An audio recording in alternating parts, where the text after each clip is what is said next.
What's going on, everybody? It's James coming to you live. I am so excited to drop some new news. New news. What's going on, James? I don't like to drag things out. I like to before I do anything else, I have to wish everybody out there happy Mother's Day. If it applies to you, hopefully you guys had an awesome day. You spent some time with your family, got to talk to your kids, got some good eats. If you have a gentleman, hopefully he treated you well today, because today is your day. Very excited, very excited. Just so you guys know, I planned on starting this a little earlier, trying to show some love to the folks in Europe. On Sundays, I might go even earlier, depending on how everything goes. But new news. What's the news, James? Don't drag it out. Don't torture us. I won't. I like to deliver. Stand and deliver. What I plan on doing moving forward, I am going to start doing a daily show starting on Tuesday. Because as you guys know, I do the Monday show with Amanda from Reality Amanda and Sarah from Reality Squad. So starting on Tuesday, I'm going to start doing a daily show, and I'm going to air it most likely around 3 o'clock. So I'm looking about 3 o'clock. I'm going to send a post up. I'll post it and keep posting so that I can let you guys know when I plan on doing it. So hopefully you'll join me. I'm going to be doing like a lot of the Sister Wives stuff. I'm going to turn it to Sister Wives Sunday. Then I'm going to have the Sister Lives where, of course, we go through some Sister Wives stuff as well as Seeking Sister Wives content. Then on Tuesday all the way through to Friday, Fabulous Friday, we're going to not only be talking about reality TV, we're going to be talking about wacky news. We got letters. It's going to be off the hook. I'm so excited. Got to flex my comedic chops a little bit. It's going to be a good time. So make sure you come and check it out. But before we get too far into it, I want to go ahead and drop the intro, and then we'll get into the book, as it were. All right. So here we go. Yo, is My Take on Reality covering Sister Wives again? Yeah, I'm thinking I'm back. You could be with anyone, I could be with anyone. You're here with me. You're here with me. You could be around for You could be with anyone, I could be with anyone. You're here with me. You're here with Let's me. get it. All right. Just got to save some stuff down. Let me open this up. Hey, everybody.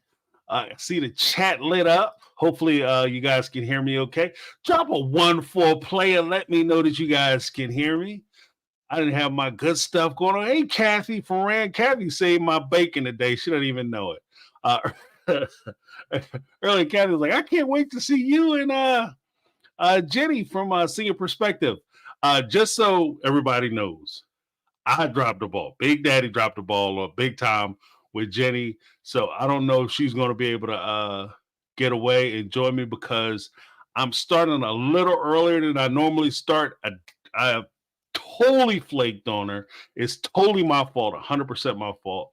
But I sent her all information. If she wants to jump on at any time, Jenny is more than welcome to come on board. Now, yeah.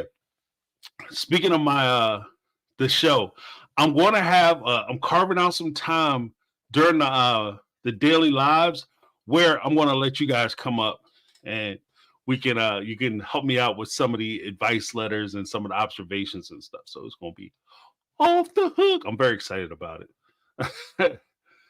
I have another waiting room going on. Yeah, I do. I'm going to have to shit. Pardon my French. I'm gonna have to you guys will excuse me for a second. I want to go in and make sure that folks know what's going on, just in the event that they are in the other waiting room. Because as soon as I realized I had I'm gonna bring people in, I have to use different software for my lives or It's a little inside baseball.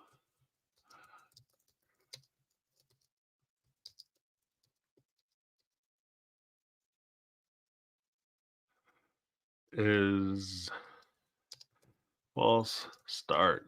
Yeah, we're I know, bad boy. Maybe, hopefully everybody had, like I said, hopefully everybody had an awesome.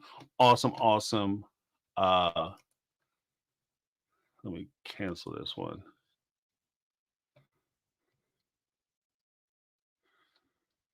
because I don't want that to. I don't want folks to get confused. Yeah, but I'm so excited about this. Hopefully you guys will join me. Like I said, I want to do it on a daily basis. I want to roll it out. I'll make an announcement tomorrow during the live that I do, sister lives with Amanda and Sarah. Awesome ladies. I gotta hit Sarah, give her a personalized Happy Mother's Day. Hopefully she's having a good time. Oh, okay. Kathy looking out for a player. Go ahead, Kathy. Saving the day. All right. So, before we get too far afield, let me just check one more thing. Before we get too far afield, I want to make sure that we give a proper shout out to everybody. Thanks so much for joining me. I know it's a little early for some. Some people are like, "What's going on, player?" Some things are happening. Why are we going so early on Mother's Day? Because I don't want to. I kind of feel bad for everybody, you know, in the field, because so many people try to hang out with us, and especially if you're on the East Coast, you're you. If I run like I back when we were doing the sister wives reviews right after the show, I'd be going and we'd be up to like 3-4 o'clock in the morning. People got to get up, go to work. You know what I mean? They're like, I might as well not even go to bed, dog. Ride it out. So I wanted to be fair to everybody and make sure that we can do it at a reasonable time and we can get folks in. And it's gonna be hotness. It's gonna be hotness. I can't wait. All right. So this week, folks, I gotta tell you. Okay, Daddy, I see you. So you make my Mother's Day. The only thing with this particular software I'm using, I'm sorry, I'm going back and forth, kind of scattershot. But the only thing with this particular software, I can't call people's things up. That's right, I can. But I don't have the over here. Usually I have the whole like stream coming through. Daddy Towns, James, we love you. And thank you for coming on earlier. I'm so happy right now. You made my Mother's Day even brighter. Awesome. Happy Mother's Day, Daddy. Hopefully you had an awesome time. Amazing. I know you ladies put it down. Hold it down for some folks.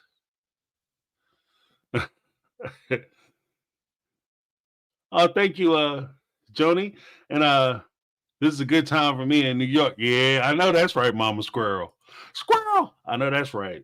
Because folks don't know. You be struggling like it'd be an early morning. So, guys, I gotta tell you, when I was going through this, I was trying to give Jenny some opportunity if she wanted to come on.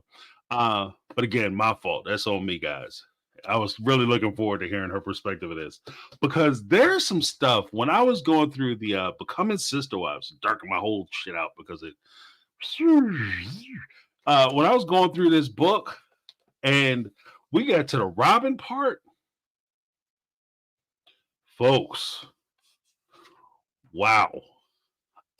There's some things that we need to talk about. Like, you know, there's some stuff that we need to have said, because somebody's stories don't match. Some of the stories that they was telling don't make sense.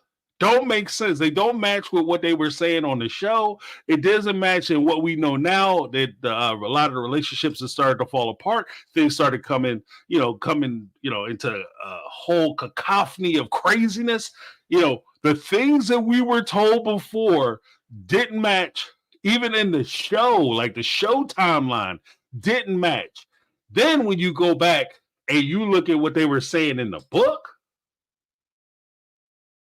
I say in the book, this it's off the hook. Now, this is the part of matrimony. Again, matrimony is as ascribed in the book is how each one of the ladies first meet Cody Brown and they first enter into the family. Now, of course, I know a lot of you vets already know this. I know you like, James, I know you ain't got to tell me. I'm just saying for people who may not know, when Robyn came into the family for newbies, when Robyn came into the family, she came in. Cody had already had an established family going on. And by established, I mean they were together for about 15 years before Robyn came into the family, before she was introduced to Cody. So for about 15, 16 years, they had already been together dealing with one another. Then Robyn comes into the family and it shakes shit up. Like it's totally different. But we have to keep that in mind, especially as we're looking at how everything came together and eventually how everything fell apart, and try to put together maybe why things happen and could we see it. As I'm looking at it, let's say she's a tough customer. Let's see. Oh, I thought I was getting a message. Okay, so Robyn, she asserts that she was raised in polygamy.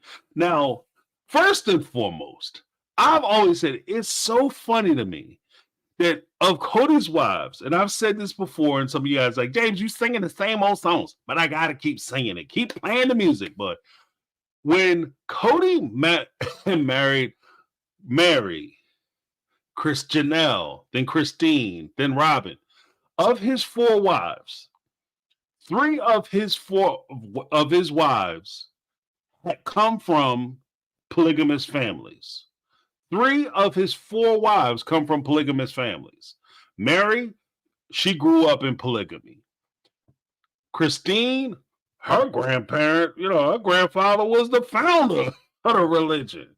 He Papa Pump, right? That's her granddaddy. Then on her mom's side, they had the Liberans. So she got like polygamy hierarchy all in her, running through her veins. Right? She's a princess in more than one family, more than one church. So you had that. Then of course you have Robyn. He comes from a polygamous background. And of the 4 wives, Janelle was the only one that didn't grow up in polygamy. But she's the only one who I look at each one of the wives, I'm like, she could do this. Janelle is the only one where it even kind of makes sense for her to even try to do this. Everybody else is kind of like, they seem so ill prepared to even attempt polygamy. So you have that. But with Robyn, it's noted that she was raised in a polygamous family in southern Utah.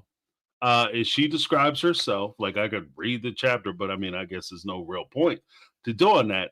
And from my understanding and from what I could gather, just from doing mild research, like I'm not saying I'm cracking open books and going and checking town hall records or nothing. I'm not doing birth certificates, but just from what I could find out using a Google machine, Robyn had a second wife. Or Robyn's mother was the second wife, and her father only had 2 wives, from what I could tell.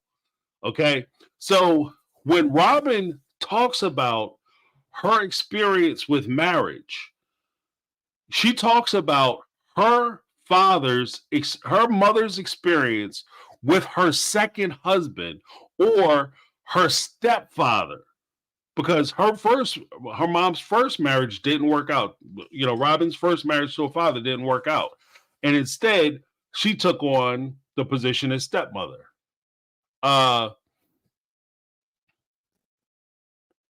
Bible discussions with Ginger. Polygamy seemed to work for Janelle. Right. Janelle seems like she's the only one to actually talk about it. Hey, Leslie, how you doing? Leslie Shepard in the house. She's the only one that really talks about like being able to do polygamy in a sustainable way, which actually kind of made sense. And there's a actual, I'm about to say a verse, like I'm quoting the Bible, but there's actually a point where later on where Robyn actually says something to that effect, and we'll get to that in a moment. But one of the things that how you grow up and what you saw as you grew up imprints on you, and how you sometimes on how you either do your relationships or things that you don't do in your relationships based on what you saw in your previous life, or what you saw when you were a younger person coming into those relationships. One of the things that Robyn said was she talks about her family, or more to the point, she talks about her parents' relationship, her mom and her stepfather. She said they truly had a wonderful marriage, a honeymoon experience. How many times have we heard that throughout the show, where Robyn will say that she tries to give Cody the honeymoon experience with the marriage? So she says they had a truly wonderful marriage, a honeymoon experience that lasted for years and years. Their relationship was sweet, loving, and respectful. They put their family and their happiness in front of any petty grievances that might crop up. I was determined not to marry unless I could find the same kind of relationship. Did she though? Did she find the same kind of relationship? I don't think so. But one of the funny things to me is that when you talk about like these types of relationships where you're getting married and you're having these honeymoon things, to me, like the honeymoon experience that she professes to have in these relationships sounds to me like somebody who's never been married. Okay, if you've never had a boyfriend, hell, a good boyfriend or a strong, committed relationship that lasted longer than a month, you realize their relationships can be complicated. They can be difficult. I got one string hanging low and the other string, that's kind of crazy looking. It's messing me up. I feel like Monk. It'll mess you up. Because nobody thinks, who's ever been in a real relationship, sits there and thinks to themselves, you know what I need to do? Create a honeymoon situation where we never argue and we never fight and we don't never go to bed angry. I'm gonna tell you right now, when you're married to somebody, you've been married for a little bit, you're gonna go to bed mad. There's gonna be times you go to bed mad as a hell. You think that you couldn't get any madder. The only thing that's gonna make you feel better is a good night's sleep because you are so angry. Like if I stay awake 5 more seconds, I'm catching a case. So I'm gonna go to bed.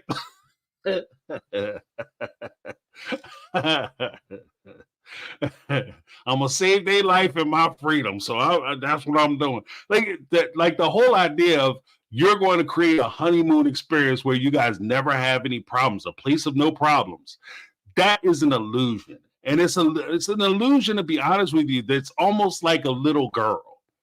And this is what I think, in a weird way, I think this is the kind of energy that Robyn was tapping into as she was coming into the family. She was trying to come off as though she was this innocent, naive, young girl. Okay? Now, when you talk about youth and being young, folks, we got to put it where the goats could get it. Let's put it where the goats could get it. When you talk about youth and being young, that shit is relative. Okay? That's relative. So if she entered into the Brown family and she was about 29, 30 years old, okay, you're just younger than your counterparts, but you're too old to be sitting around talking about, Cinderella stuff. I'm going to create an environment where he can come and we never argue and we never disagree. It's going to be amazing. Like, you're too old for that shit. What is this? I had an ex-boyfriend who wanted the honeymoon experience in our relationship. He wanted only the good and happy times. It got boring to me real quick because it wasn't real. That's so true, Danny. That's the problem.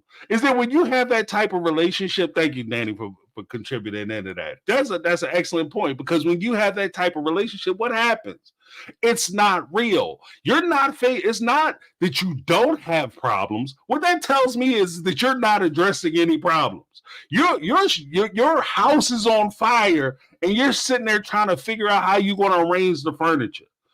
Your house is burning down. Oh, put the couch over there by the window, block the window. You need to start crawling out the damn window. The house is on fire. You need to do something. Fix it. If you're not addressing your problems, the problems are only going to get worse. They don't get better. Problems don't get better because you ignore them, you know? And that's what is required in order for you to have a honeymoon experience where we never argue and everything is great. In order for you to have that type of relationship, you have to sit in ignorance and pretend that everything is fine. And the only way that works is for when everything is not fine, is for you to I'm just going to swallow my pride and go through it. No, to hell with that. And when you do that, what happens is you have to stop being yourself. You can't voice your opinion. You can't say how you feel. You can't tell your spouse, like, hey, I'm scared. I'm mad. I'm angry. I'm offended. This is what's going on. I'm nervous about this. Hey, the kids have this problem. Hey, this is a honeymoon experience. No, there's no vacation in love. There's no vacation in romances and relationship. You have to be a participant. That's my thing. Oh, wait. She just said it. And I say you have to be a participant. And Bill Smythe, awesome. You have to be partners. That's right. You can't be a partner if you're not taking control of your business. If you're not handling your business, you're not a partner. Guess what? You're an employee. If you're an employee, you know what you can do with an employee? Employees can get fired. So bump that. Skinner said, sounds like a great reason to stay single.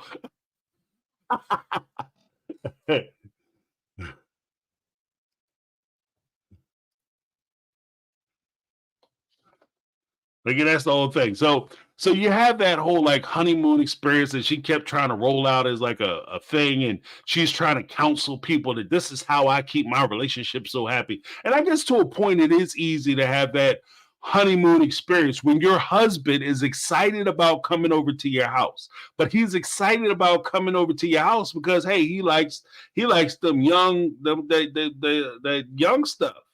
He like that young tenderoni. So while you're young and you're strong and you're firm and all that, and you're the source of his attention and affections, and you're going to have a great time with the honeymoon experience. It's going to be wonderful. The problem that you have is that as he starts to become more accustomed to you, especially if he starts adding more wives, the honeymoon experience is going to be over. And then what do you have? And this is almost to a point of, and I'm sorry to belabor this point, but I just want to get this out. This is also kind of that weird place where you have folks, because there's nothing, and this is just my perspective, shame on me. But there's nothing sadder to me than seeing somebody, male or female, or guy or girl, whatever, person, to see a person who was once very attractive. Like, you can look at some folks and you can tell, like, when they were younger, woo, they was killing the game. They were killing the game. Amazing. You know what I mean? But they got a little older, put on some weight, time is a cruel mistress. It takes no prisoners, right? And you could tell that they really never invested in anything other than how they looked. And how, more importantly, the value that they placed on themselves is how other people perceive them. And that to me is one of the saddest things ever, because they put so much value in how they looked. And the moment they started, the look started to falter, and they were no longer the hottest person in the bar or the club or at the church or the event or whatever the case may be at the PTA, then all of a sudden, how they carry themselves makes no sense, because they don't really have a whole lot to say. They don't have a whole lot to contribute other than how they look. That's what they had, and now that that's gone, they have nothing left. And that's what I hear when I hear the honeymoon experience. That's just my two.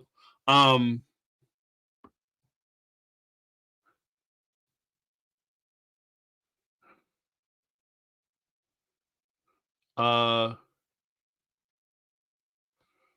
here's this. I appreciate the earlier time. I'm in Northern Ireland. I always miss the lives. Always watch them the next day, though. Oh, thank you, Christian. Uh that's why I wanted to do it. Like, because I know I have a few folks who are in Ireland and parts of the UK, and it's a brutal time. Like the time I start rolling out around here, about the 10 o'clock time, is brutal over there. It's insane. Like it's like 3-4 o'clock in the morning, and nobody gets to say it over there. But I appreciate you hanging out. So we have that. Then she goes into her history. Robyn goes into her history. She says she was married at 21. Let me pull my stuff over a little bit. Okay, can't do that. All right, here we go. Says she was married at 21, a husband from a well-regarded family. And that's something that actually I wanted to go through. She said, I got married at 21 to a fellow member of my faith. He was from a well-regarded family in our community. Despite the fact that my then husband's family members were spiritual leaders, our marriage was not solid. We struggled right from the start. You know whose family she's talking about? That well-regarded family? Christine's family. Christine and David Jessup are first cousins. Facts. Christine and David, Robyn's first husband, are first cousins. So that same guy that makes Christine a blue blood in their religion also makes David, Robyn's ex-husband, a blue blood, which would also make her kids blue bloods in that religion.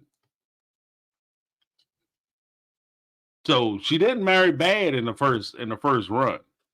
She didn't marry bad in that first run. And Danny Towns coming in with facts.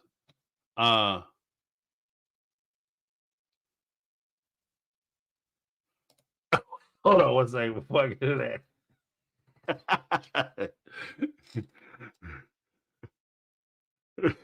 that. Christian M, I'm sorry if I'm butchering your name, but it says, Robyn said, look at this face in my ass, not my bank account credit score, y'all.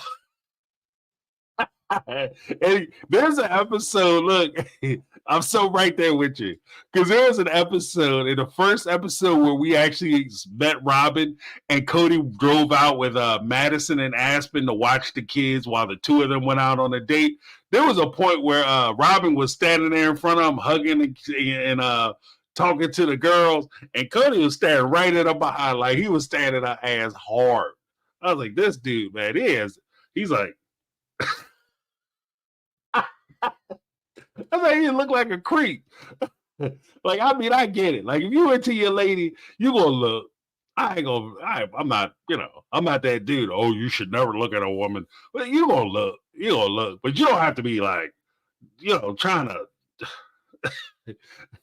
to see if she got any issues. Like, what is going on? I'm trying to figure out what's going on. I'm hoping my X-ray vision kicks in. Like, he was staying hard as hell. Danny Towns, they talk about how small that community is, and yet Robyn acts like they're worlds apart. Exactly. They talk about how small these communities are, like they had no idea who anybody else is and all that. But there are certain things that we're going to talk about with regard to the size of this community. And I think that plays an excellent point in it, or an excellent part, a big part in it. So excellent point. That's what I meant to say. I got excited, got ahead of myself. Okay. But so she talks about that. We're gonna give a little more of that background. She tried to make marriage work.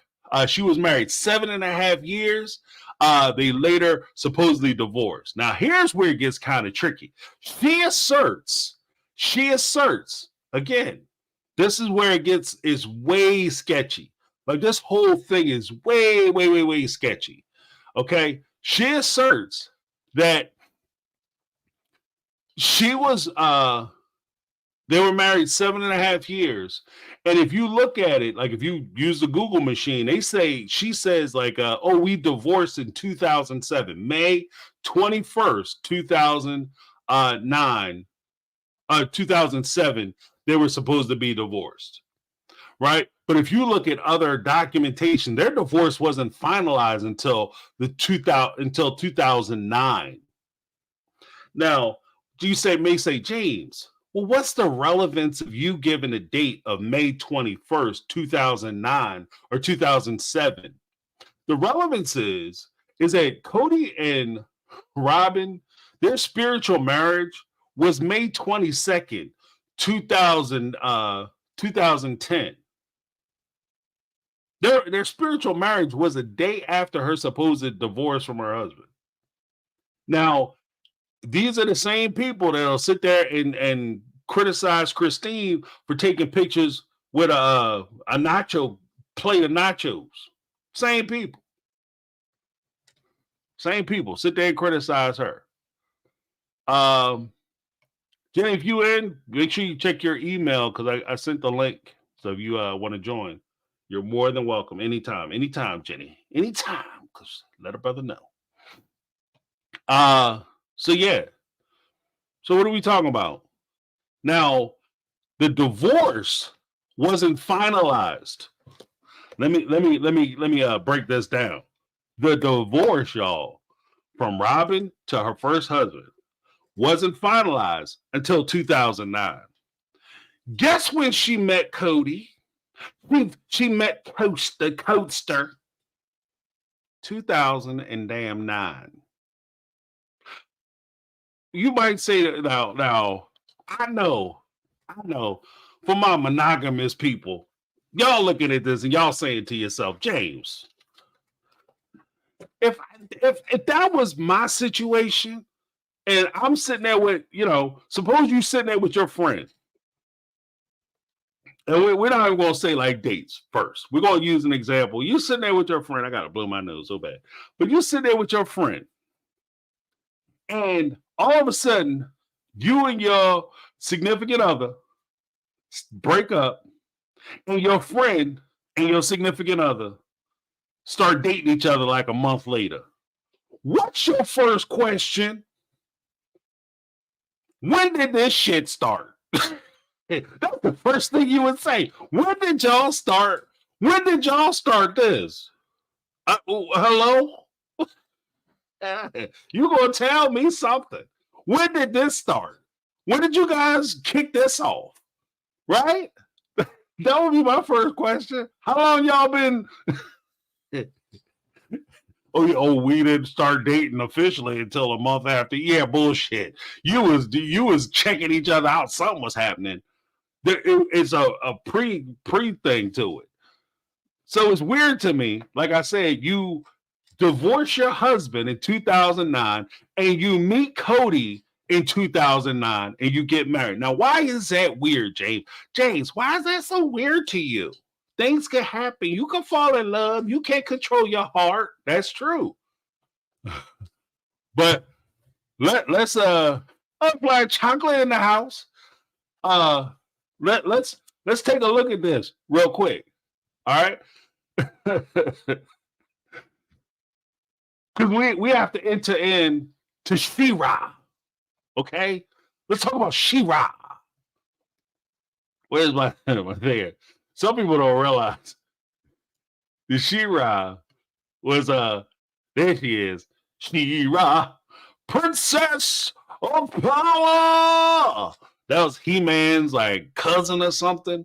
Like back in the day, there was a character named He-Man. It was on TV. And they had the female version of He-Man was She-Ra. So I thought it was kind of cute.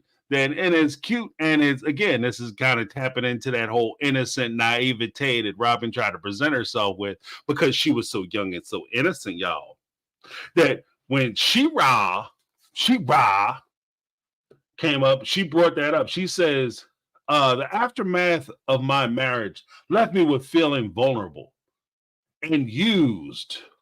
Vulnerable and used. Wow, okay, those are pretty strong. Like, not, it didn't work out. I felt vulnerable and used, as well as exposed and helpless. I felt betrayed. I needed to regain my confidence and my inner strength to ensure that I would never be mistreated again. It took me a while to realize the only person I could rely on to protect me was myself. And at this point, you're supposed to start spinning around and twirling around singing Wonder Woman because she's doing the hero song. At this point, I had to pick myself up by the bootstraps. I had to look myself in the face and say, you are the one who will tell your own story. And I did that. And that's when I built my $1 billion, you know what I mean? So she decided that she was going to do these things. Now, there's something that I'm going to tie into that in a little bit. So I want you to keep that in mind. And she made a decision that she was no longer going to be helpless. She was no longer going to be used. She felt betrayed, and she felt like she needed to regain her confidence and her strength and all these things. And this is going to be important when we start talking later about strategy. All right. But she goes on to say, Shira help me to protect the softer side. Okay, well, she goes into the whole thing. Oh, wait. Oh, hold on, y'all. Hold on. Jenny in the house. Happy Mother's Day. Aw, thank you so much. I appreciate you. Thank you, James. You threw me for a loop. You said you were going to be earlier, but I just didn't expect you to be this early. I know. I told everybody it was my fault. I totally dropped the ball on you. I apologize in front of everybody. I was like, y'all, it's not Jenny's fault. It's on James. I totally messed that up. I totally messed it up. No but worries. Thank you for coming in. It's awesome seeing you. It is welcome. Here. Thank you. Yeah, we're talking about Robyn and the family and the foolishness.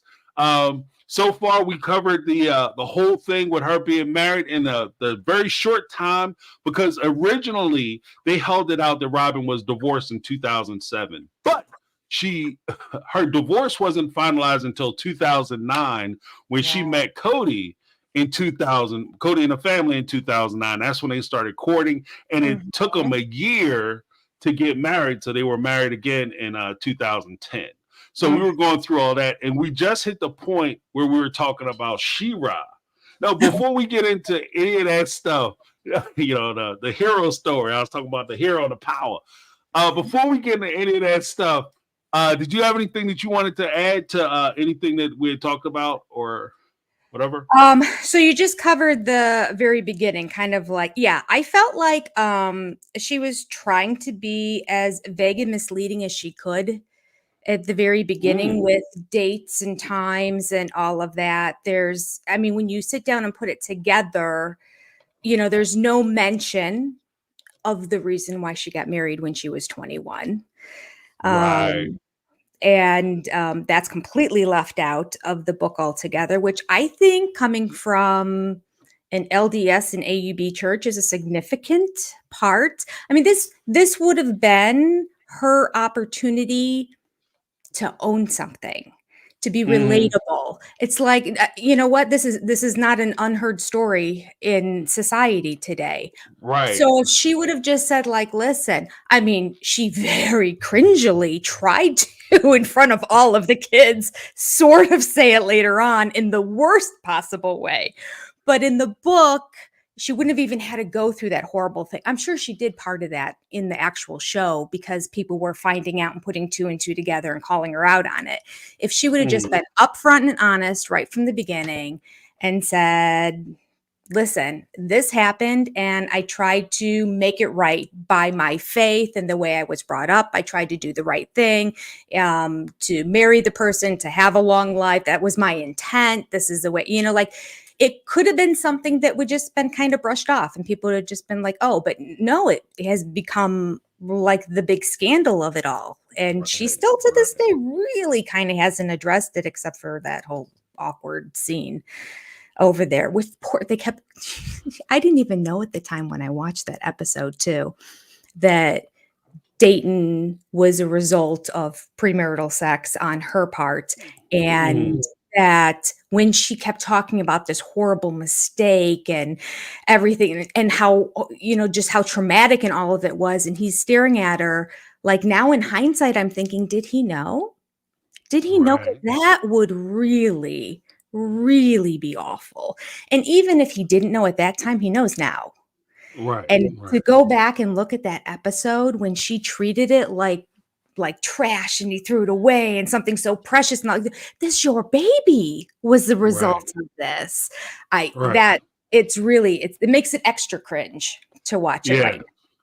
It's It cold really, blooded. It's cold blooded. But that's Mhm. an excellent point though, because I neglected to mention that. And like you said, that would be a point where you could have like, and I think that there's that subtle part of Sister Wives where they don't want to bridge into the normalcy of regular relationships. They want to pretend like, oh, we're just like everybody else, but they don't Right. want to own the part where they are like everybody else, where they Mhm. are doing the same things that everybody else is doing, and they fall into the same traps and foibles that many young folks find themselves falling into with Right. accidental pregnancies, premarital sex, Mhm. etc., etc. It's not Mhm. that it's a terrible thing. I mean, Mhm. if you are a young person and you experiment, as some young people do, it things may happen because at the end of the day, whether we like it or not, we may consider it to be a recreational activity, but the whole purpose of it is to make other people. Right. So it might Right. happen. It very Right. well may happen. It's one of You the know, things that happens. Yes. right? It's one of the consequences. That's right. But but as we get into the whole action, and this is where I thought I was mentioning earlier that I think that there was a way that Robyn was trying to present herself, because she was trying to present herself as though she was the innocent, naive, Mhm. unaware person who was coming into this relationship with the whole idea of like the honeymoon. I wanted Mhm. the honeymoon relationship because clearly in marriages you never argue, and I Mhm. make the point that you will argue, and anything that you care about and that you feel passionately about, you will find a source of disagreement at some point. If Right. where I always say, if especially when I talk to some of my guy buddies and stuff, I'm like, look, man, if you are saying that you're going home and you're having an argument or discussion with your lady, there is a point for you to be able to fix it and change it. Where you Mhm. need to start getting worried is when she don't want to argue with you no more. If she don't care Right. to argue with you or had a conversation, Mhm. then then Right. it's a wrap, baby. You need She's to start moved on already. right. You need to start looking at apartment listings Yes, right. or figure out how you gonna sell a house, what you gonna do, because you're in trouble You're at right. that point. And I just found that part interesting too, that she kind of glossed over that she makes the relationship sound magical between her mom and her stepdad, Mhm. when the reality of it was he spent the majority of the time with his wife and first kids. And Right. he's 14 years older than Alice. So Mhm. there could have been multiple kids. I don't know. I've never been able to, like, I never tried actually, but I've never stumbled across or tried to find all the deets on the other family. I would love to. I'd love for them to write a book. But Right. so I don't know, but I do know that he's 14 years older than Alice.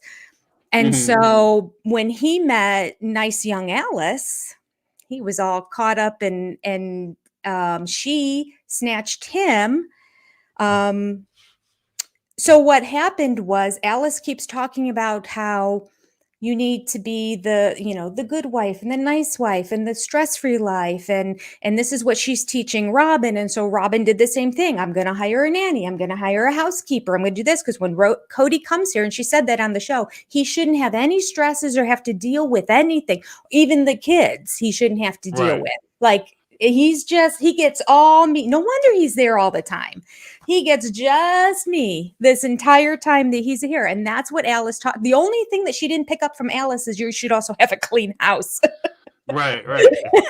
But besides that, and then eventually there was a housekeeper, so it did start to get clean. But that was kind of that stuck out to me too, how she drops this nugget of making it sound like it was so amazing when he was rarely there. He was not there for any holidays. She admitted that. Their Christmas was always in January.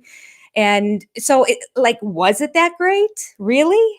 I mean, Right. I don't know. Maybe it was after he divorced wife number 2 and moved in with Alice and then took her and then adopted Robyn and the rest of the siblings, which I don't. Do you know how many siblings Robyn has? I saw in there where he said where in his obituary it has listed that he had 8 children. He had 8 children. Okay. Right. And then Yeah.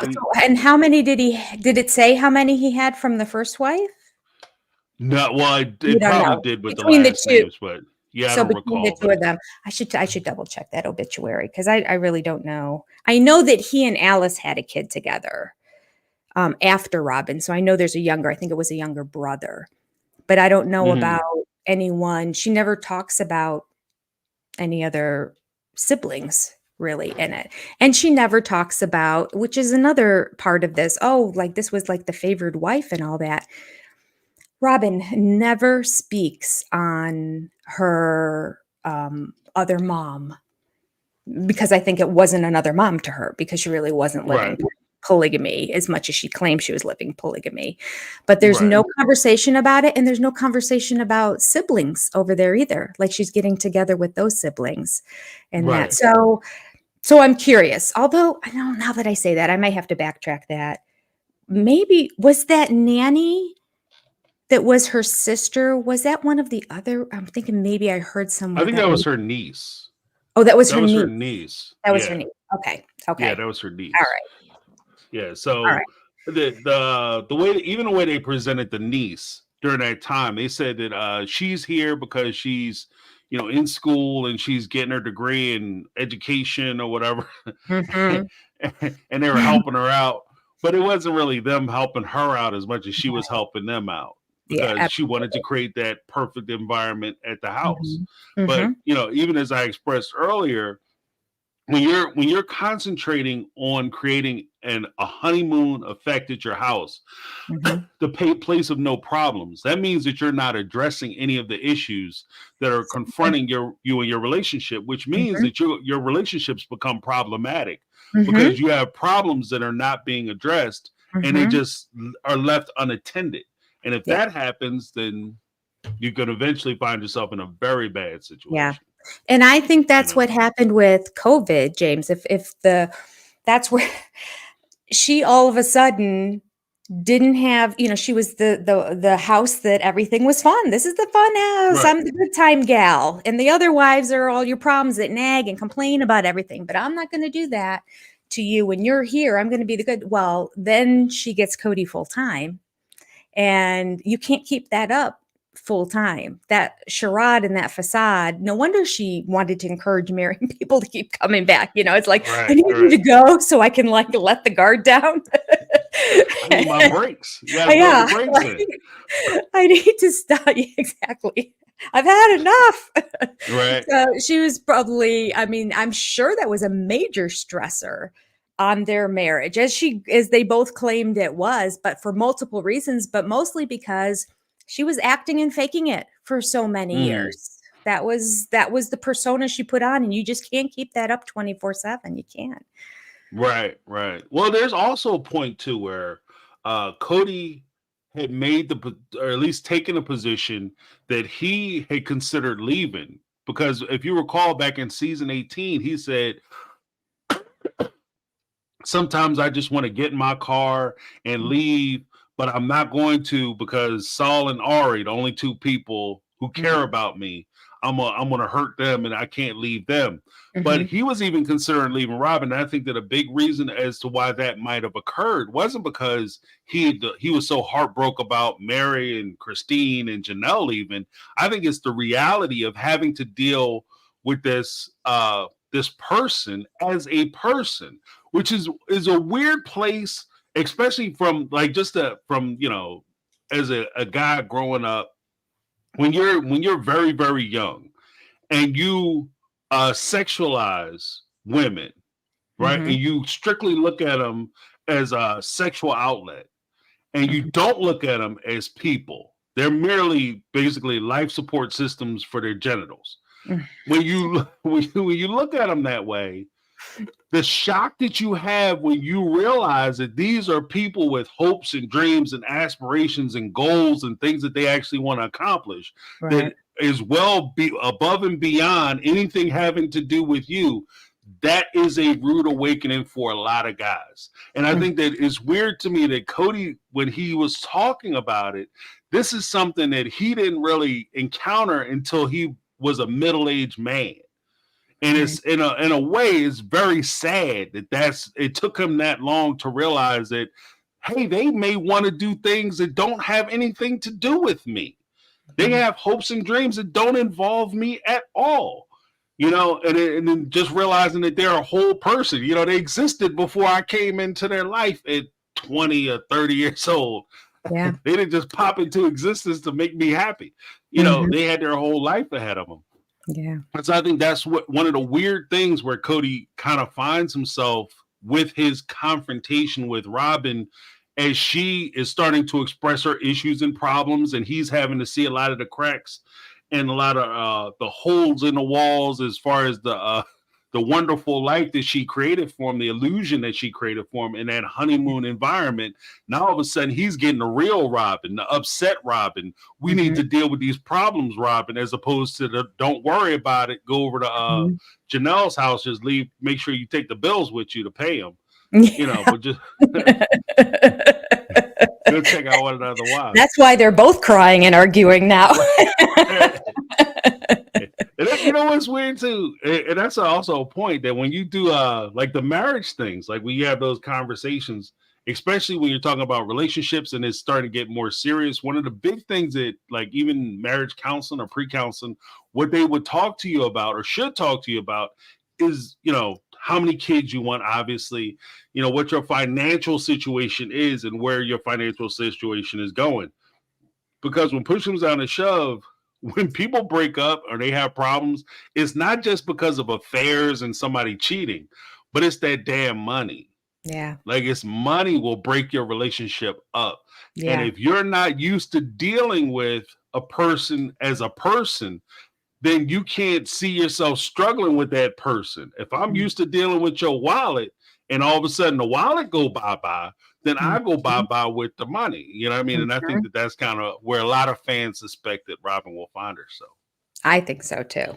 I really do. I don't think, I mean, who could tolerate him for much more than I think the other wives tolerated him as long as they did because they were in a sister wife. Like, he kind of is the perfect guy for having plural wives, because, like, who could take him 20, Right, right. years on end all day long? I mean, it's insufferable. So I felt like they can break him up a little bit, and I can't imagine Mary that Robyn is going to be able to tolerate it for too many years. We did a poll at my last live.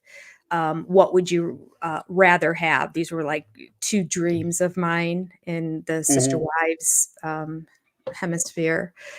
And one of them was that a forensic accountant comes in and completely goes through all of the Brown's books all the way back. Like, we've seen all the money since 2010 when it all started, and that it gets released. It all gets leaked. Janelle manages to let it all just get leaked. And I even said, it doesn't mean that she's necessarily going to get money back now. That we're just saying it's an open book now, which I think would be Mm. more mortifying than even Robyn and Cody being told they have to pay Mary and Janelle money, or even Christine. I think Christine's kind of like, you can keep it, I don't care.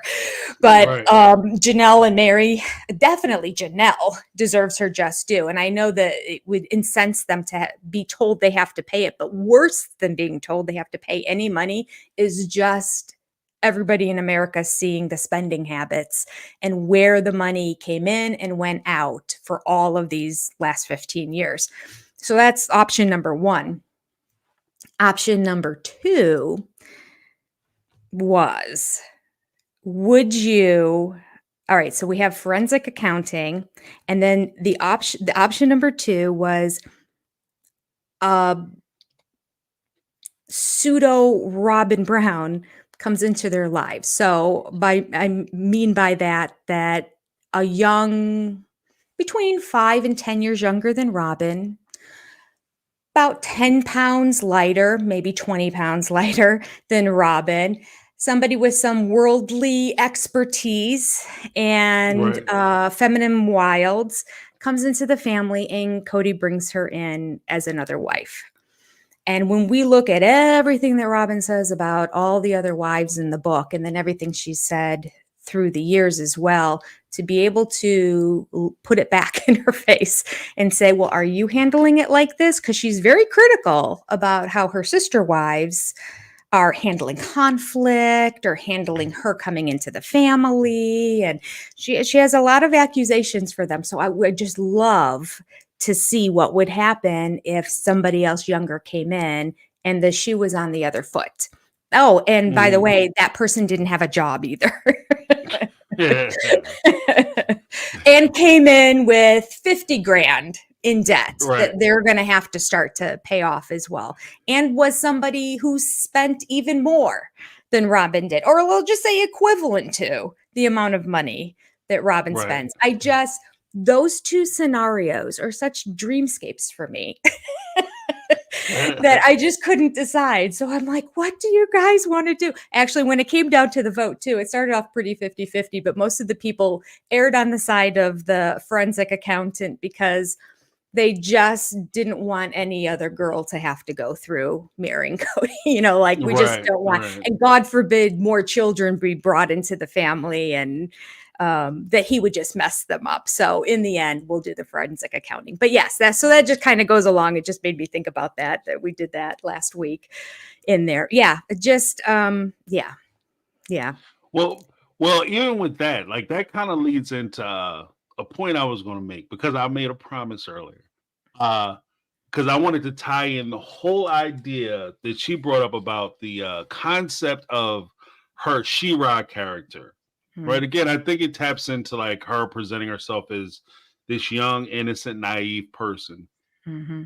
But the concept of the Shira person who's going to protect her, and this is supposed to be her guardian and all that. There is, on one hand, before we get into like the whole idea of her creating this alter ego to protect her from somebody hurting her, I think there's another point in here that we should actually talk about because she says she suffered a lot of pain and hardship in a previous relationship. She had been badly mistreated and misled by her ex-husband. Misled out like, oh, you think I'm rich? Gotcha. Just because I'm family royalty don't mean that I have money. But she talks about, because I can see a scenario where it's very funny to me that somebody who just happens, and there's a difference, and I admit that there's a difference between coincidence and causation, right? There's a difference between like somebody who just happens to keep finding themselves in situations where they are in prime real estate as far as their relationships are concerned, and somebody who just happens to fall in love with these particular people who just happen to be in these prime situations. And it's funny to me that, when she marries this first gentleman, that sets her up in one way. As a young person, not really maybe understanding how the system works, she doesn't understand if just by marrying him, that doesn't put you necessarily in a position where you can make a ton of money and make a lot of moves. Right. But when she makes her second decision, and Shira is right there to make sure that she enforces it, and she marries somebody who's going to be on TV. He has 3 established wives. He's technically a property owner, so on and so forth. And he presents more of an opportunity, which we'll get into in a little bit with the cousin. It just strikes me that maybe Shira had pointed her to a family who could provide the things that she wanted for herself. And provide the life and lifestyle that she wanted so that she can be the person that she always wanted to be. I can see that, especially with the line. I don't think I underlined it in here, so I don't know exactly where it is. But she specifically said, "This next time, I don't care if he's fat. I don't care if he's thin. I don't care if he's good Right. looking. I don't care, and like, and I'm thinking the subtext of all of that, when you hear this in, girls nowadays, it's just kind of like, I just want to know how deep his wallet is. Right. She obviously didn't come out and say that, but like, that's what I'm reading it. And I'm reading right between the lines going, yeah, I know where you're going with this. I see it. Yeah. Mhm. I see it. Mhm. Kathy Perez, she was misled by him by not being able to spend his money, and then she leaves him and calls him abusive. Yeah, and Yeah. that's kind of the rough thing too, is that one of the things that, like, I don't want to shame her for experiences she may have had, but at Right. the same time, I do recognize the imbalance of one person having a television show and Mhm. saying this about their ex Mhm. versus somebody who doesn't have that same platform. Like, he doesn't Yeah. have a way to defend or protect himself against anything that she said, Yeah. because she not only had, at the time, she not only was on TV, but this was a very big show for TLC. So she would have had the support of the channel and the network as Mhm. far as protecting her and her image in the assault that she would levy against this guy. So I'm not sure Yeah. where he was, whether he did what she implied, because she never actually came out and said that he did anything. Yeah. This is a lot of implications that That's what I have a lot of that highlighted in here too. I'm like, the way right. she dances around it without coming out and saying it, like, one could look at it and say, okay, well, maybe she was just trying to be nice and she didn't want to throw the word abusive out there. So she's, saying, I was exposed, I was vulnerable, I needed to regain my confidence, I was mistreated, I was misled. There's all these kind of, workaround things. But the reality is, if something horrible had happened, it would be in the court documents. Right. There was Right. nothing in the court documents at all, even about mistreatment but like that. It Right. wasn't at all addressed. And that's where everything comes out. That's where you lay all Mhm. your cards on the table and you try to get as much out of the other person or get as much for your own side. Like, it always gets dirty. And their separation to divorce was 2 years long. So it's not like, oh, we decided to just do this really quick and do it under the table and we just both agreed and we went 2 different ways. No, it was drawn out. And Right. yet there was Right. no mention at all in the court record. So like, we have court records, we have Robyn's words in her book. When we Right. know there's a Right. lot of other lies in this book. So again, same as you hate to second guess when somebody is implying something, because God forbid, there's so many women out there dealing with that, and a lot of women who get second guessed when they shouldn't be. Mhm. And so Absolutely. because of that, Absolutely. I always pause when I get to this and I think, talk about it. But the reality is, the writing seems to be on the wall for this, in Mhm. terms of her, like, he divorced her. Right. This is her way of saying, yeah, but, Right. Right. you know? And the thing is, if anybody challenges on this, the point that I would make is this: you could say, and I can see a scenario, because I can see in a universe where you say, look, this is what happened during the course of the marriage. I was treated a certain way, or he did this misdeed or that misdeed, and I didn't want to put it into a document, a court document, to let my kids know at some later time the possibility that my kids could maybe read this divorce decree and see what a horrible person that their parent was. So to protect my children, I wanted to leave that out. I could see that scenario. I could totally see that. I'm Mhm, not necessarily a big fan of it. I think you should put it in there, but mhm, I can see somebody doing that to protect their kids. The mhm, one challenge I would have to that argument would be the fact that you come back later and get on national TV on a mhm, television show and say that the very things that you're saying you want to protect them from, you're mhm. right there on TV saying it. Yeah. Then not only are you on TV saying it, you sit down and you write a book and you put it in the book. how this is what happened. So it's not that you're afraid or you're trying to protect somebody. So it kind of calls into question what it is you're actually doing. And Yeah. she goes up to, and the whole thing is that with the implication, you walk right up to the line where you're accusing him, but you don't accuse him, so that if he ever comes back and says that you slandered him or you libeled him and he wants to try to get money out of you, you can always fall back on the, I never said that. I never said any of that. That's not what I said. Those words never came out of my mouth. You know, if that's what you think, hit dogs holler.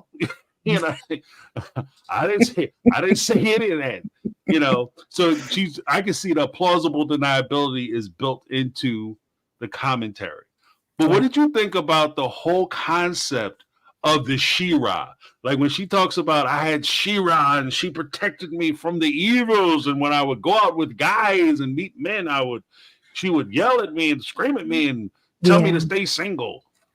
What did you think about that? I feel like she read a self-help book and saw how people use this to protect themselves, because this was going to be her narrative. Now that she was going to be on television, she was going to have to talk to the fact that she was previously married, that she had 3 kids, that she had was pregnant before she got married. Like there's so much dirt there that I feel like what She-Ra was really protecting was her image.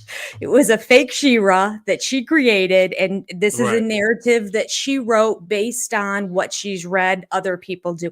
I don't believe, I just don't believe it. I just laughed out loud when I read it the first time, because it just doesn't align with who Robyn is.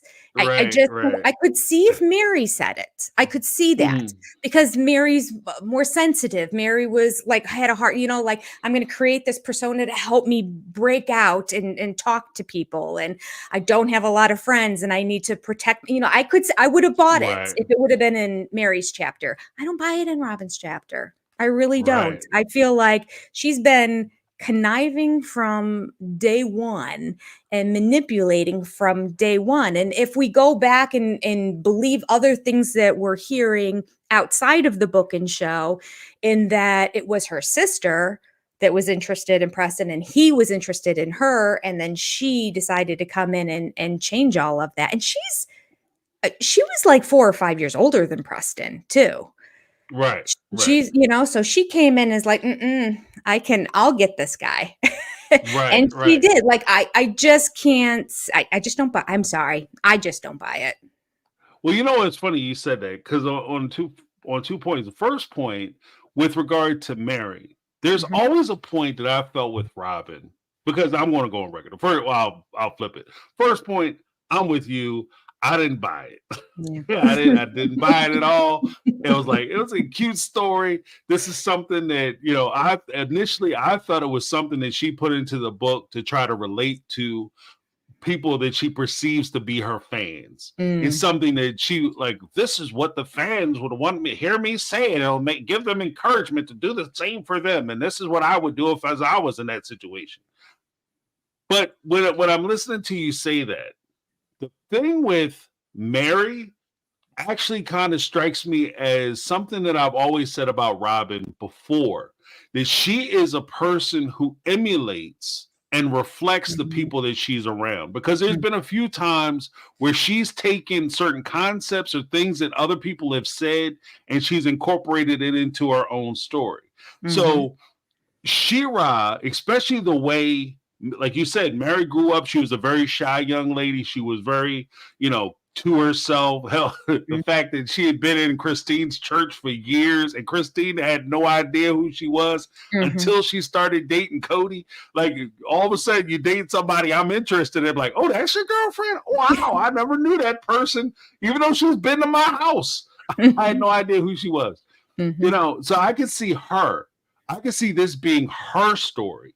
Yeah. And this is something that Robyn, you know, sitting there talking to Mary, and the conversations that she had where they say, wow, that's really interesting. I like how you said, I like how you put that together. I'm going to take that for myself, you know, and then she puts that into the story and adopts that story.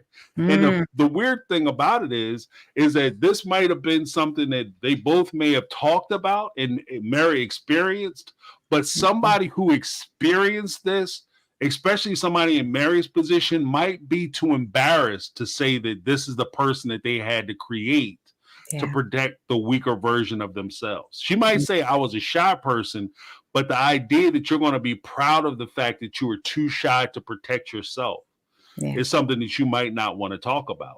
But Mhm. somebody who never experienced that, Mhm. that embarrassment and that shame, they have no problem with pretending, to be that type of person. So I think that's interesting. I hadn't considered that before until now, but yeah, Mhm. it's a good point.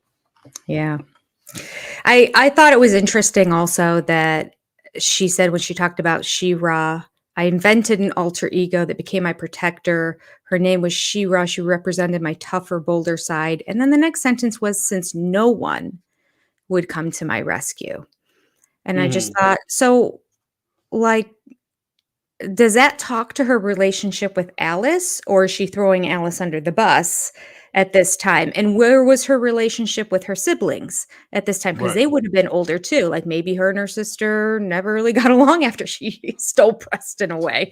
Like that could have been the end of that between them. I don't know. But I just thought, well, that's an extreme sentence. Since no one would come to my rescue, I had to create Shira to have somebody by my side. And for somebody who claims to be so religious and on her knees in front of God, that this would be the ultimate time. This is a time that people of faith, when they feel broken down and lost and completely alone, is when they reach out and when they get Right. closer and they say, and during this time, my faith grew so much and I felt the presence of God and I prayed out and I could feel the comfort and all that. There's not a word of that in here for being somebody Right. who's like supposed to be super uber religious in her faith to the point of joining the AUB church with all the rules that included too. I mean, you have Christian plus LDS rules plus AUB rules, Right. and she needs Shira instead. Right. Well, when you said, when she's being religious, she'd be down on her knees and like, oh, pause. Yeah, Don't do that. Pause. But the whole thing, yeah, because even with the idea, like, because I was about to look it up. Let me just check something real quick, because I have a feeling that this actually will correspond. Yep, the book corresponds with something that was popular at the time. And it just occurred to me with the last sentence of what she wrote. If you complete the sentence all the way out, since no one would come to my rescue, I transformed part of myself into my own superhero. Right. And at the time, one of the big things that was going on in pop culture was actually the explosion of the Marvel movies, the superhero movies. That whole genre started to take off and explode. So it's weird to me, like all of a sudden you start talking about you got superheroes and the only thing she didn't say is I have Iron Man, Iron Woman suit, Iron Maiden suit in my closet. I can shrink down to the size of an ant to disappear from all the evil people. Right. And I will crush them under my heel of justice. So right. you have a lot of that. And again, I think it plays into that whole what was popular at the time, what were people kind of feeling on, what were people vibing with. So it was a way for her to be popular in some of her presentation. And like even with the whole concept of Shira, it was funny to me because, like I said, when you put together the timelines for when everything happened to where, like, okay, you had issues with Preston, you supposedly separated in 2007. Okay, fine, maybe you developed the She-Ra and the power, power Grayskull at that point. But then in 2009, when your divorce is finalized, in a very few short amount of months, you start dating Cody. And you find this new guy that you're interested in. And I think that might actually be a point where we can jump into her meeting Cody in church and how that whole thing went. Now, the way it was presented on the show, let's talk about that before we get into like what actually happened or the way they presented in the book. The way they presented on the show, how would they say? I was at a party And it was some of the people. She was getting a little funky groove on, cutting the rugs. And all of a sudden, she looked across the room. She sees Cody, eyes locked. The magic happens. Mary comes over, starts dancing with her, invites Cody over. Cody comes over. He gets the ick factor. Yep, she got kids. Disgusting. And then he somehow is big enough to look past her children Mhm. and those previous mistakes from her previous relationships. Mhm.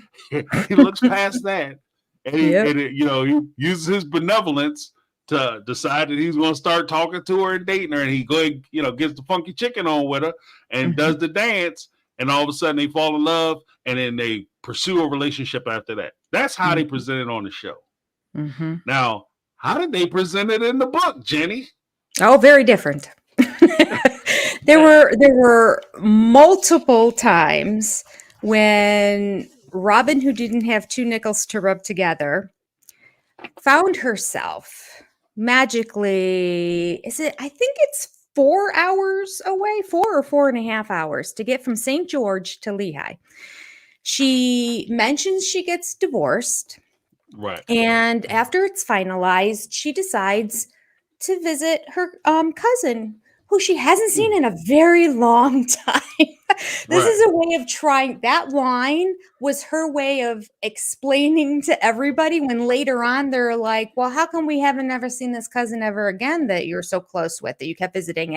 And then now that we look back and we talk to the cousin, you hadn't talked to the cousin for 10 years before that. That's what that line was. That was her way of saying, and I hadn't seen her in a long time. Right. But it just so happened she lived in Lehigh, where this man is getting a television show. So I'm going to give her a call, and I'm going to drive 4.5 hours, even though I've got 3 small kids at home, to visit this cousin I barely know. Right. Even though their family is based out of St. George, Utah. So she would have had other cousins and relatives and whatnot in the St. George, Utah area, or maybe another half hour away, or an hour, or 2, or 3. I mean, to have to go like, oh my goodness, I can cross 2 state lines in 4.5 hours. I can be in Canada in less than 4.5 hours from Ohio. I mean, I could get to, yes, there's so many places in 4.5 hours. I can be in Chicago. I can be in Niagara Falls. I can be I could be in New York at the Poconos. I mean, so she drives 4 hours. She gets there. And just happens to visit her friend, who goes to, shockingly, the same church that Cody does in Lehigh. And that was their first encounter. Now, the first encounter, according to her, is that she was sitting behind him. And I actually have to back up for a second here, because I put this in a video at one point too, and somebody said, oh, I've been in that church, and I think the bathroom is in the front. It says in here she was sitting behind him looking at his beautiful sandy hairs and the little crow's feet by his eyes, and he was so charismatic and chatting away with people, and she was just captivated by him right from the beginning. All right. She said, so she gets up and she doesn't talk to him. She sees him. She gets embarrassed. They do lock eyes, according to her. I don't know if Cody remembers this or not. He doesn't write about it. I believe her. I believe that she made a point to lock eyes with this man, because that was her intent of the trip to begin with, was to make her way into the family. They lock eyes.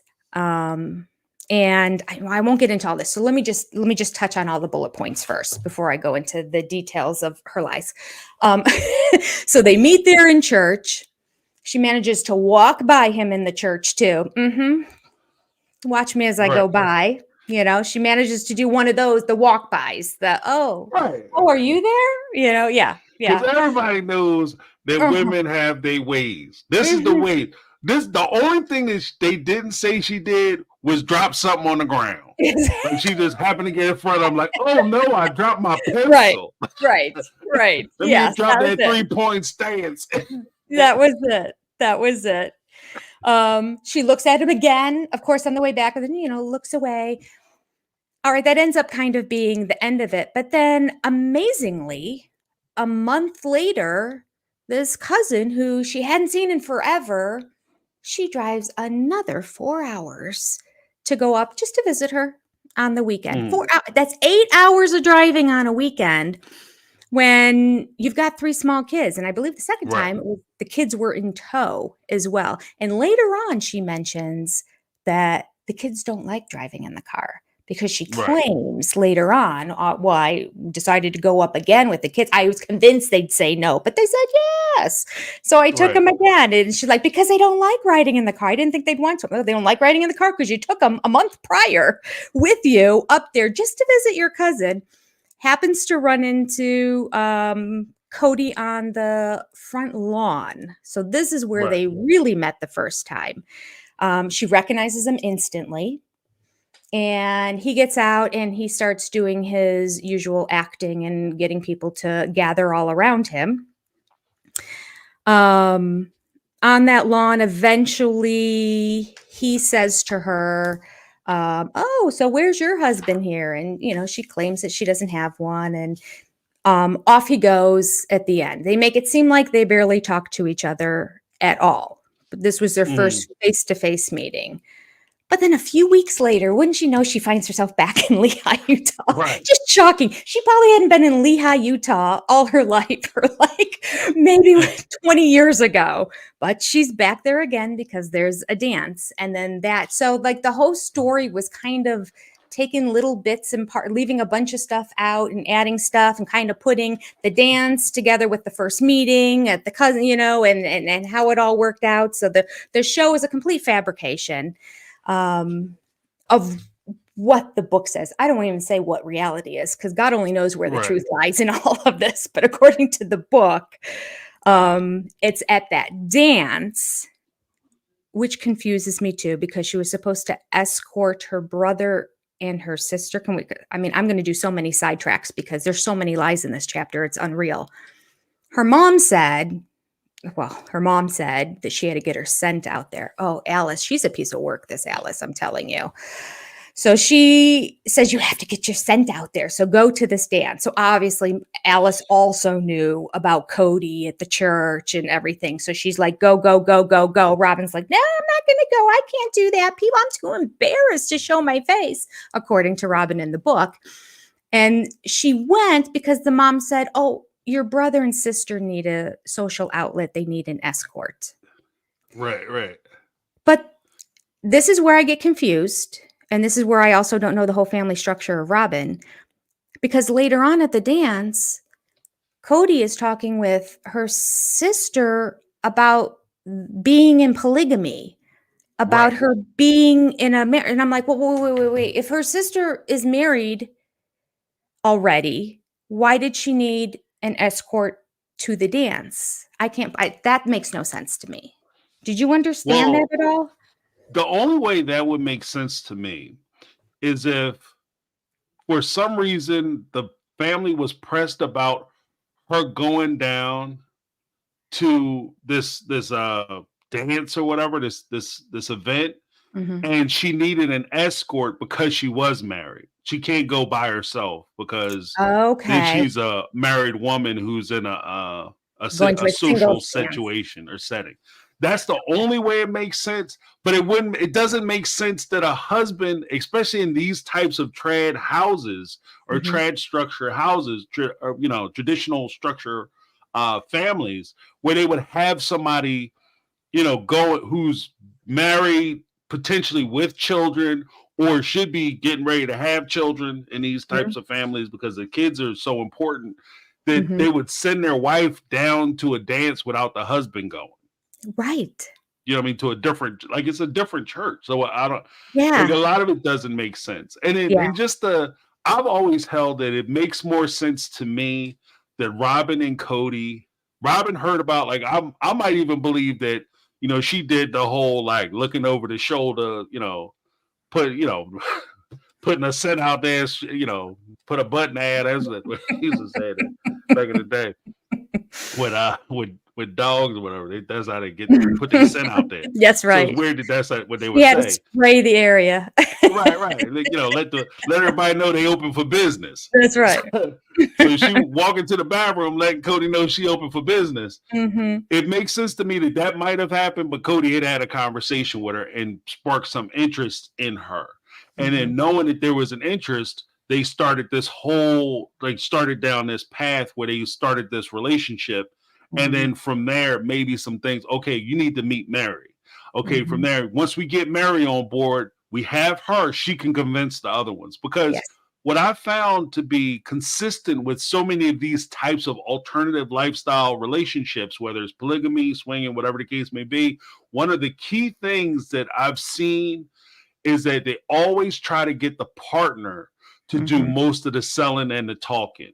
They always try to, like if it's a man with a wife or a man with a girlfriend and he's trying to get other people pulled into that relationship, he always sends his wife out to go, to scour. You point them out. I want that one. And the wife goes over and has the conversation and starts to encourage in that. So if she tells Robyn, be nice to Mary, make friends with Mary, and we get Mary on our side, then it'll be easier for us to convince the other wives. Because once we get one, then we'll go after Janelle.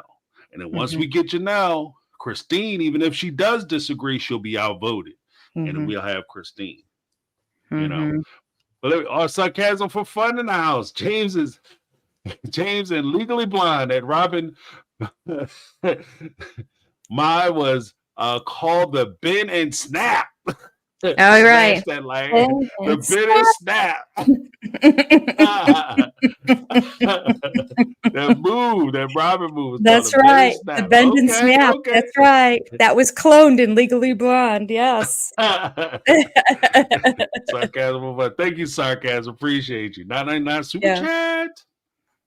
But yeah, that really struck me. So yeah, that does make sense. But like you said, with the driving, anybody who has children, especially young children, who's ever dealt with young children, putting a child in a car for 3.5 hours, 4 hours at a time.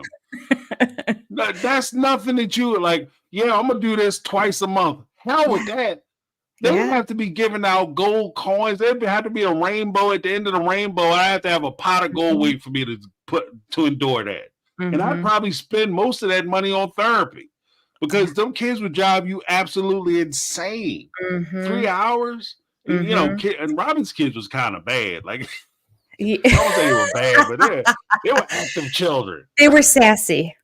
Yeah, they were active children. So, locking me out the car. Like their kids were a piece of work. So I couldn't even imagine that. That would have been disastrous. I just Googled it. 276 miles, 4 hours from Lehigh to St. George. 4 hours. Yeah, no. Yeah.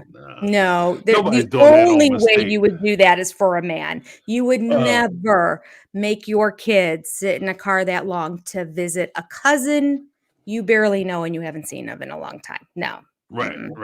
No Especially I think the whole point of having polygamy was that you like the big family. So you would have brothers and sisters that live closer to you. Right. Than driving all the way down there for a cousin. You know what I mean? You have plenty of brothers and sisters that you can go visit at that point. Like bump that. Like that's, I don't know. And to be honest with you, it would have to be love at first sight. Like I'd have to be at love. Just get in a car drive 4 hours. I'd have to be sure. I have to know. 4 hours. Maybe we could talk on the phone or something. 4 hours? No.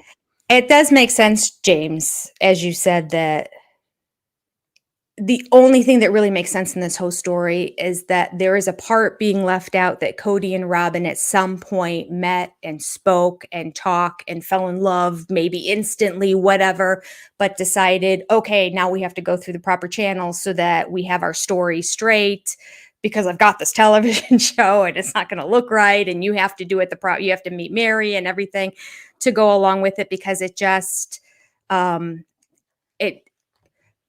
right, let me point this out. The lies just don't add up, basically. So near the very end of her thing, she's talking about as Cody drove off at the end. So this is after the dance. All right. No, not after the dance. This is the time she had seen him at church. And then she met him. So here are the things she said about him. This is just Robyn's words about running in and meeting Cody. So first of all, she said, I am not exaggerating when I say I felt as though I had been shot through with a bolt of lightning. When this Right. happened, I was stunned. I was also embarrassed, and I looked down to my feet. Then she goes on to say she was immediately furious that she had that kind of response to a stranger. I was determined that no one should break through my hard exterior and play with my emotions. I quickly repaired the crack that had appeared in the armor. Okay. Later on, the same man, this is a month later, she goes back. She sees him on the front lawn. That same man I locked eyes with in church drove up in this white convertible. It was like a party exploded out of that car. He was so dynamic, so full of energy. Reba introduced me, and I fought to suppress the memory of that electric sensation that I'd felt in the church a month earlier. She was screaming at me from inside my head, warning me to not even look at Cody. It was difficult to ignore him. He was so animated, so loud, but I did. Now we get to, it's time for her to leave. She says, I thought nothing of it as I drove off. I imagined that somewhere down the line, I might become friends with Mary. But that was as far as my thinking went concerning the Browns. Just like, you can't make this up. I'm like, did you Right. not know what you wrote one page before in the same book? I mean, She talk forgot. about not being able to keep your story straight. Yeah. This is Right, crazy. right. These electric impulses and all this stuff. And after all of that, she thought nothing of it and thought, well, I might become a friend of Mary. But other than that, that was as far as my thinking went concerning the Browns. That's when you just want to take the book and throw it into the fire and go, okay. Right. You're so Come full on. of crap. Yeah. Well, what's amazing to me is like one of the things when she talked about Shira, and this is what I meant, like putting it together with Shira and the defender of the wallet and all that kind of stuff, defender of the bouncer of the budget. When she talks about Cody pulling up and a party exploding out of the car, what did she say? He pulled up in a sports car, that luxury sports car that he had, the Lexus convertible that he owned. That's the car that he pulled up with. That car that she was so sad to see go because she had so many good memories. That's the car that she might have saw him pull up. For some people, even though many of us may look at that and be like, "Oh, it's just a Lexus," it is what it is. It's not, it's not crazy. But for some people, in some circumstances and situations, that would have been the equivalent of him pulling up in a Ferrari or pulling up in a Lamborghini and, parking on the grass and coming out and jumping around and how, yeah, he's so interesting. He's amazing because he's meeting the needs that you have. And this is kind of where, the materialism comes in, at least. And that's just how, maybe it's the way I'm reading it. Maybe it's just the way I'm looking at it. But it's many weird things that are just like red flags for me when I would hear something like that. Yeah. Well, and the fact that she made a point to put that in there, like that just shows that's where her mind went right away. Like, first I saw the car before I even saw the van. I saw the car. That's what she led with. So you know exactly what she was thinking. So you're spot on, James. Spot on. Yeah, right. First I look at a purse, Yeah.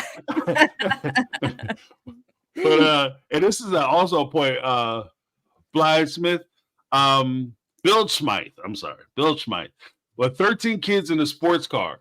And it's funny to me that one of the things that she always said, because later on we'll talk about it with her, coming over to the house for a cookout or whatever. She talked about how great he got along with all his kids, and he had 4 wives, and it was so amazing. What a family man that he was.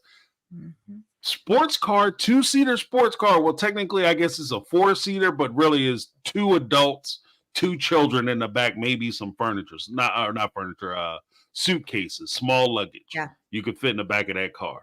It's meant for the golf clubs. Right. It's not a family car at all. Right. Like, this is for a normal family, like, 1 wife, 2 kids, and a pet. You couldn't fit those into that car. And especially after they barely got that, James. Barely that. right, Because who wants to, you don't like who gets a two-door car anymore these days? If you have a family, you have four doors for sure. right, Once you have one kid, you know you need four doors. I right, had because two you don't doors want to on get my out. first car when my baby was born. It was not long before we Right, traded in and got a four-door car because it is so difficult. So yeah, right. the most impractical car. And if you do have a 4-door car or a 2-door car, that's your toy. Like you have enough money where if you have a 2-door car or you have a motorcycle, those are toys. Those are no longer vehicles. Like you might drive it when you by yourself, you going to work, or you going out for fun, or maybe you going on a date, but you would never, ever put your child in the back of that car and think that it's like the family car because it'll drive me insane. No. So that just wouldn't. With 13 kids already, 4 wives, like you would think that this guy will pull up in a school bus. That would make Yeah. more sense to me for him to have a school bus or some kind of van, like active Mhm. van, where he Mhm. could drive people around because you want your family together. Yeah. But that's not what she said.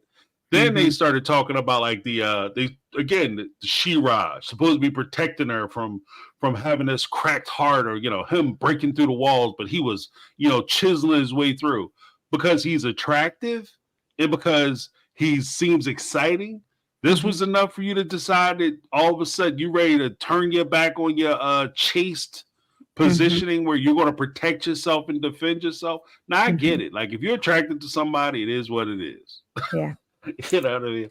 I always say that like, well, I'm not ready to date. If she's attracted to you, she'll find a way. You know, Yep. I think Yep. I'm over it. Yep. But And that's probably why she jumped on it right away too, right? Because she said, "I don't care about money. I don't care what they look like. I don't care if they're fat, if they're thin, if they're this, if they're that. Oh, but if I'm semi really attracted to him and he pulls up in this car, well, right, now my claws are going in and I'm not letting go." right. That this is kind of that humble brag that Cody does. That it's easy to say, I don't care about, like if I say there, oh, I don't care what a woman looks like. I don't care what she looks like. It's a person on the inside. But then you look at, you look at the person's wife and they're hot as hell. Like, Yeah. for you to pretend like you don't care. Right. Yeah. It's not about money. The package just came along with it. She's really Right, great she's on the inside. A wonderful person, just looks Yeah. amazing too. I don't care about money and materialism. And then you find out they have a trust fund that's worth $100 million. Like, Yeah. Right. I guess you wouldn't care about money. Right. So I wouldn't either if I had that. right, exactly. You're in that position. Yeah. You don't have to care about money, but I do. So, Exactly. but so we talked about Shira, and she talks about the importance of like her needing to have a good man, and by good man, one of the things that struck me before, because I couldn't recall. I know it was like in the first time we met Robyn. I believe it was then she had talked about when I decided I was going to pick a man, I wanted somebody who was going to be able to take care of my kids and be there and give me the things that I want for my kids. So that in itself kind of led me to when I first was watching the show before I read the book. That was my first clue that, Cody wasn't just somebody who was going to come along and bring her into a family. But Cody was somebody who opened the door and gave her the opportunity where she was going to be able to take care of her children. And he was the pathway for that, which is why I think too, she didn't necessarily press to become the first wife or become the legal wife initially, because she didn't, at the time, they didn't know how well this show was going to do. So you wouldn't necessarily want to be tied to a man in this family, because if she would have tied herself to this man and these 13 children, these 3 other women, legally, she would be legally bound, and it'd be harder for her to sever that relationship. The spiritual stuff, she get on TV, she becomes famous, she's sought after, and people are trying to, opportunities are abound, and she no longer wants to be part of the Brown family. That spiritual stuff, she can be like, all right, see you guys later, I'm out. you Mhm. know? You know, there's a thought that I didn't have before until you were talking about that, but think of it from this regard. You know, apparently she had been on an interview in the past and she wanted to write a book. She wanted to get on Oprah. She went, you know, so she had these pie in sky ideas. So she sees this man with the television show and he's not half Mhm. bad looking. Maybe she's not really even attracted to him, but she's like, okay, you know, I could sleep with that. That's all right. You know, like I was Right. willing to do much worse to get the money and things taken care of. So with this show and that, her idea was probably also, I can see not only a best-selling book, of course, her best-selling book ended up being with 4 other people in addition to her. Like she wanted to do a best-selling book. I am sure that she has visions when she started off with this of a social media empire where Right. she would have hundreds of thousands, if not a million followers. She could do product placements and I like this, and that she would get endorsements and just all this stuff that came along with it. And she then, as the season started going on, so interesting. This is just a twist for you. Mhm. Like, what if that was her whole plan and the empire came crumbling down because nobody liked her from the Right. beginning? And as much as she Right. tried, it would just became worse. Like she Right. just couldn't be transparent. She couldn't be vulnerable. She wasn't relatable and nobody liked her. So there's no way, like her views and her subscribers and all that compared to everybody else, like you couldn't even compare. They were in completely different ballparks. This dream of becoming a millionaire based on product endorsements and social media and all this stuff just fell flat. So she had no choice but to be Alice Right. and to be like, okay, don't leave me. I'm going to be your best customer Right. Right. because I need you to keep the gravy train going. Like she might have Right. thought, you know, I can dip out if I want to. But by the time she married him was probably the point, because it was pretty early on, she realized, oh, wait, yeah, I'm not going to be able to financially capitalize on this on my own. Right. So I'm going to have to ride the coattails of Cody. So let me hitch my wagon to his, marry Mhm. him so that I can ride that out as long as possible because he's going to be there's no show without him. Right. Well, I mean, and I think that that's kind of the thing too, because when you look at it, by the time they got to, uh, they were in Vegas, they purchased the homes, and she was about to marry Cody. That's around the same time that they pulled all their stuff off of, because they used to be on Twitter and all that, and Mm, do social media real heavy, but they mhm, were getting so much negative, so many negative posts and so much negative information that before she had married Cody, she had already closed out her Twitter mhm, account, closed her mhm, Twitter account down. And mhm, even from the beginning of the show, you know, it's funny you say that because I've said that before. Like, well, even from the beginning of the show, she probably thought, looking at it, both her and Cody, because I still hold to this day that in Cody and in Robyn's minds, they were going to be the couple mm, because they thought that they were the best looking, best mhm, articulable, most attractive folks who were going to pull everybody in and everybody was going to identify with them. And here this, you know, handsome, exciting guy is running around with this new hot young diesel gene model. mhm, And she's amazing and she's so young and special. mhm, And they were supposed to be the flagships of the show, like the flagship characters of the show. The problem they had was that they misread the damn room. Your mhm, audience was not going to be people who are trying to get into a poly relationship at 20 mhm, years old and they could identify with being somebody like Robyn who's trying to take a man away from somebody's wife. But mhm, a lot of the audience members of the show, the fan base of the show, were people who were closer to the age of the OG3. mhm, One, two, were in long relationships themselves, or just left a long term relationship, mhm, and they could identify more with the OG3 than they could with the young lady who came in and took the man from, you know, the young upstart who shows up and is exciting, and the new booty show up and want to take take it away from the OG3, from the mhm, original wives, the original wife mhm, club. mhm, So it's just mhm. a misread all the way around. And As was my sister wife's closet. I think she Right. was still in that mindset that she thought, if we make it, they will come, as opposed to if you build it, they will come. Right. Like, just because we are who we are, like, I'm just going to, we're going to become millionaires now because people will spend this kind of money for junk because we're the Browns. Right. And they didn't, largely because she was spearheading the thing. She was so unlikable. Right. That you Right. really didn't have a desire. Like, there's almost part of you, if Janelle started selling Strive by Janelle necklaces and they were as cheap as those, or they look like you could get them at Claire's, I'd still buy one.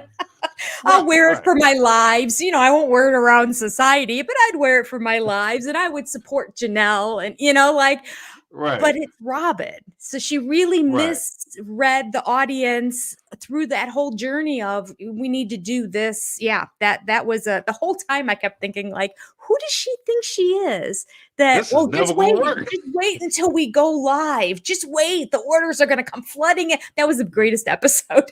Right. It was They're like, coming in. ding, ding. And even Cody sitting there like, ooh, yeah, ooh. They're gonna start selling like hotcakes. But I think that's also part of the reason why, like, even trying to capitalize off of the other wives, I think that's why it was so important for them to pull the other wives into the business. It was so critical. If you remember, there was a long period of time where she was constantly battling with the other wives.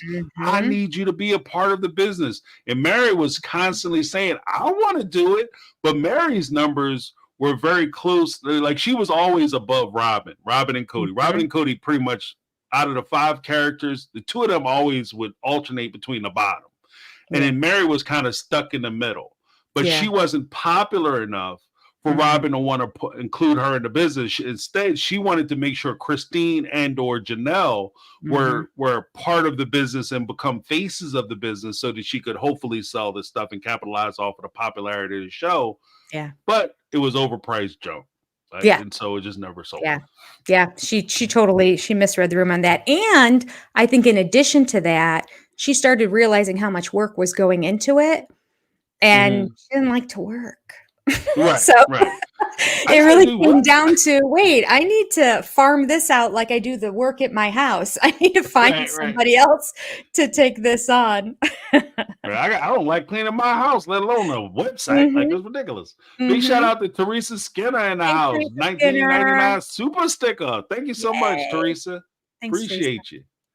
Appreciate you.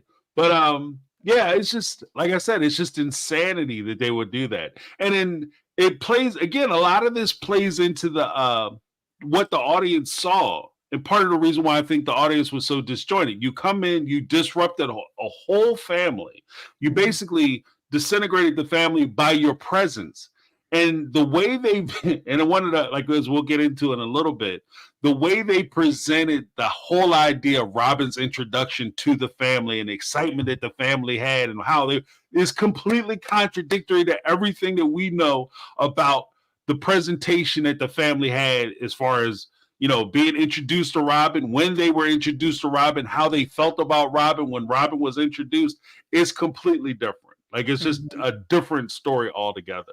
But what did you think of Cody's description of, like, he meets this young lady at the party, he gets his little funky time on with her, and then him and Mary, they stand outside in front of the church, they're talking and they're having this great conversation, and he's conversating with the cousin, and he's trying to play it real low key. He's trying to stay in the cut and in the position. He doesn't want to be too aggressive with this young lady, so he's just kind of talking to her cousin or her sister about polygamy and this, that, and other.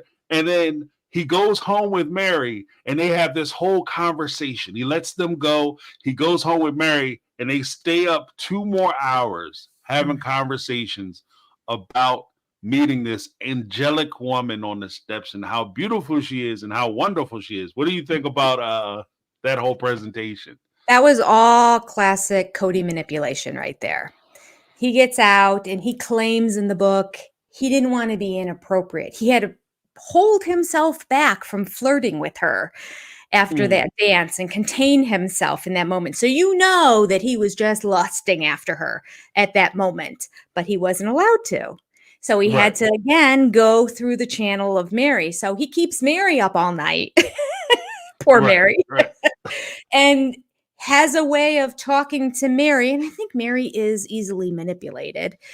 Had a way of talking to her to just say, oh gosh, what do you think about her being your sister? Do you think, I could just see how it goes right now. Do you think that she would be a great sister to you? It seemed like the two of you were getting along great. I think that, I mean, you two were so cute together. You'd be like best buds. You'd be closer than Christine and Janelle are. You know, like you just kind of went down that road, and Mary just got swayed into the whole thing and thought, yes, I need a buddy too. Christine and Janelle are starting to buddy up now. And it used to be Christine and me, but no longer. Now it's Christine and Janelle. So I need my buddy too. And she just kind of thought, yeah, I want a friend. I want a friend. I'll do that too. She really didn't think through it, because you realize even before they got married, they were in counseling over it. They were, you know, like she regretted it. But in that moment, I think that she just kind of went along with it. And he probably empowered her to say, Mary, the fact that you were talking to her so much, like I never even like considered it. I just think that you're so intuitive. Like I can just see the words that he could use to get Mary to be convinced it was her idea, and she's pushing for it, and she thinks it's a great idea. And so, and then that's all he needed to go with it. So that's what I took of that, the whole conversation and leading up to the conversation with them that evening in bed, because after that one conversation, they like dove into it. That was it. That was the beginning of the relationship. Well, let's give a shout out to Tanya Johnson with the $5 super chat. So happy I'm able to watch you two today. We're happy you're able to watch us too. Hey, you two speak for so many of us. Thank you so much. Thank you. It's interesting. Thank you so much, Tanya. I appreciate that. It's interesting you say that about Mary, because I think that there is a point where you can make that observation that if you're sitting there and just as a subtle way for you to be able to manipulate somebody, like if he's sitting there and one of the powers that he has is that Mary is no stranger to Cody. He knows Mary. He intimately knows Mary. So again, if he can get Mary on his side to introduce this young lady to the rest of the family, then he's already halfway there. So you say things like you said, you say things like, oh, you guys are really in tune with each other. And for somebody who is super shy, somebody who is super reserved, you found somebody who naturally, I've never seen you talk to somebody as easy as you talk to her. I've never seen you just come right out and be able to click with that person, and the conversation never stopped, never paused. You guys just seem to be on the same level on so many different ways. You guys were just hit right there. And you can convince a shy person who has never experienced that type of relationship that they finally found somebody who is their match, somebody who they've been like they're just in tune with. And for somebody who's never experienced that, to feel that with somebody, especially somebody who they may look at and is like, this person is super cool. This person is everything I want to be. They're outgoing. They're attractive. A lot of people are interested in them. And this is who I want to be. And you do those things to them. That would be a way that you can get a lot closer to being able to convince her that this was her idea. And that's one of the things that I've always said. Like, if you really want to trick somebody, you offer something foolish or crazy, and then you make them think it's their idea. So if it does blow up, like, you're the one that did it. I didn't want to do it. It wasn't on me. Remember, I had the ick factor. I didn't want to talk to her. You gave her to me, you know. But go ahead and say so. This was a hard piece. Lane Howe, what's up, Lane? How you doing? The fact that she stopped Mary from finishing school for that, or made her drive hours to get to the fair when Mary was busy, was insane. This is talking about when the whole sister wife's closet thing. Mary came to her, was like, I want to go back to school so I can fulfill my dreams. And Robyn said, well, why are you going to school? You could do sister wives with me. That's right. You're supposed to be my right-hand man. You're supposed to be my slave labor. What are you talking about? Go to school. Remember, we're connected, remember? That's right. And that's another thing that I had said. So I don't know if I had said it in this particular live, but one of the things I had said is that, Cody knowing her, and if he did meet, and this is just my suspicion, I can't prove it either way, but if he did meet Robyn before and he had a conversation with her and he encouraged her to get to know Mary because she would be a way in and she'll be a way that he could, make these connections. He says to gives Robyn some clues. These are some of the things that she's interested in. These are her likes and these are her dislikes. Like some folks do this with like friends or family that you want your partner to like, or you want your friends or family to like your partner. You may say, look, man, don't go there and say nothing about this. You into this? I know you love it, but don't bring it up because this person don't want to hear about it. You got crazy Sam. He want to talk about politics all the time. Y'all totally disagree. If he start talking politics, you get off politics because you guys are going to be in the parking lot fist fighting. So you stay away from that and you give them the clues so that way they're likable and they're more amenable. And I can see that conversation happening with Cody.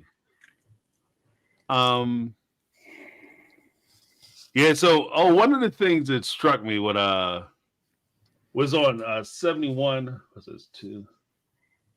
On 71, the 5th paragraph where he says, when I got to church, because this is like, he said he sat up all night after the party, he sat there, talked to Mary. Mary, I think I'm in love with her. She's amazing. What are you thinking? They're both excited. She's incredible. And he said that he left the room and he fell upon his knees and he prayed, oh Lord, please give me the strength to get it. And the next day, he talks about how he went to church to try, because obviously he saw her at the function and he's thinking that she's going to be at the service the next day. So he's trying to, re-up. He's trying to reconnect. He said, when I got to church in the morning, Robyn was nowhere to be found. I was crestfallen. I was certain that she was as interested in me as I was in her. It seemed impossible to me that she wouldn't have attended my congregation in the hopes of seeing me again. Wow. My man is serious. He thinks a lot of himself. I thought for sure she was in love. I mean, I only got 3 wives and 13 children. Right. Like most people would have been like, one better than that. The next paragraph, he goes on to say, if I had known Robyn wasn't going to be at church the next day, I would have never been a gentleman. And ended our conversation the previous evening. I would have never been a gentleman. He used those words when he was writing it down. Like, I would have just gone in and as opposed to just saying, I would have made a point to say, are you going to church? And when can we see each other again? No, he's like, I would have not been a gentleman. I can't believe I was a gentleman. I can't. Well, you know what that is? Because when I first read that, the thing that struck me was I wouldn't have been a gentleman. In other words, I never would have taken her feelings or anything else into consideration. I just would have went after what I wanted. But I was trying to be nice and I tried to let her go home, try to be respectful. But next, I went again, and even worse than that, I went against my original instinct. My instinct is to be an asshole. Like, you know what I mean? Like, that's what I hear. Yeah. Like, that's my instinct. And I went against that. Yeah. But I know now. Never again. Never again. Part of my French. But that's just what I heard. Like, normally, I'll give a damn what they think. But I try to do something different. Mary wasn't at church on that Sunday. So I found that interesting. There's no story behind it. But didn't he text her and she asked, is she there? And he said no. Well, she might have, because I think they do like the Muslim thing where they're separate. Like the men don't sit, but that doesn't make sense either. If what's Yeah. name was behind them, like sitting directly behind them. So Yeah. I'm not So I sure don't exactly know. how that plays out. If anybody in the chat knows, like if you Yeah. guys attend these type of churches, are they separate? Do they sit separately or do they sit together? Mhm. Because that is a point that, oh, where the hell is she? Like, that's a weird thing too, that you would text your wife, hey, have you seen her? Yeah. During church, Mary texted me to ask if I'd seen Robyn. I told her I hadn't. Mary was as disappointed as I was. I thought Mary was at home. I thought Mary didn't go. But there's no explaining why. That's what confused me. That's how I read it, is that she wasn't even there. And she's just like, how'd it go? Did she stay home so that he could just have alone time without Mary being Right. there?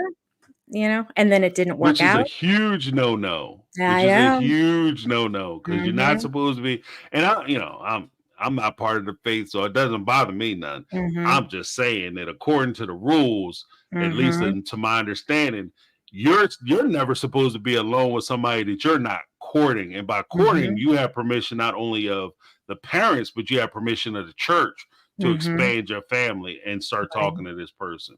It's not Right. something where you can just, oh, I find her interesting. Let me go over there and find out what she's talking about. Mhm. Like, you just can't Mhm. do that. Like, No, he did the same it's a thing with mistake. Janelle too. Took Mhm. Janelle out for lunch, picked her up from work, and just the two of them went out when he was married to Mary during that time. While he was interested in it would have been a no-no just to do it with another woman.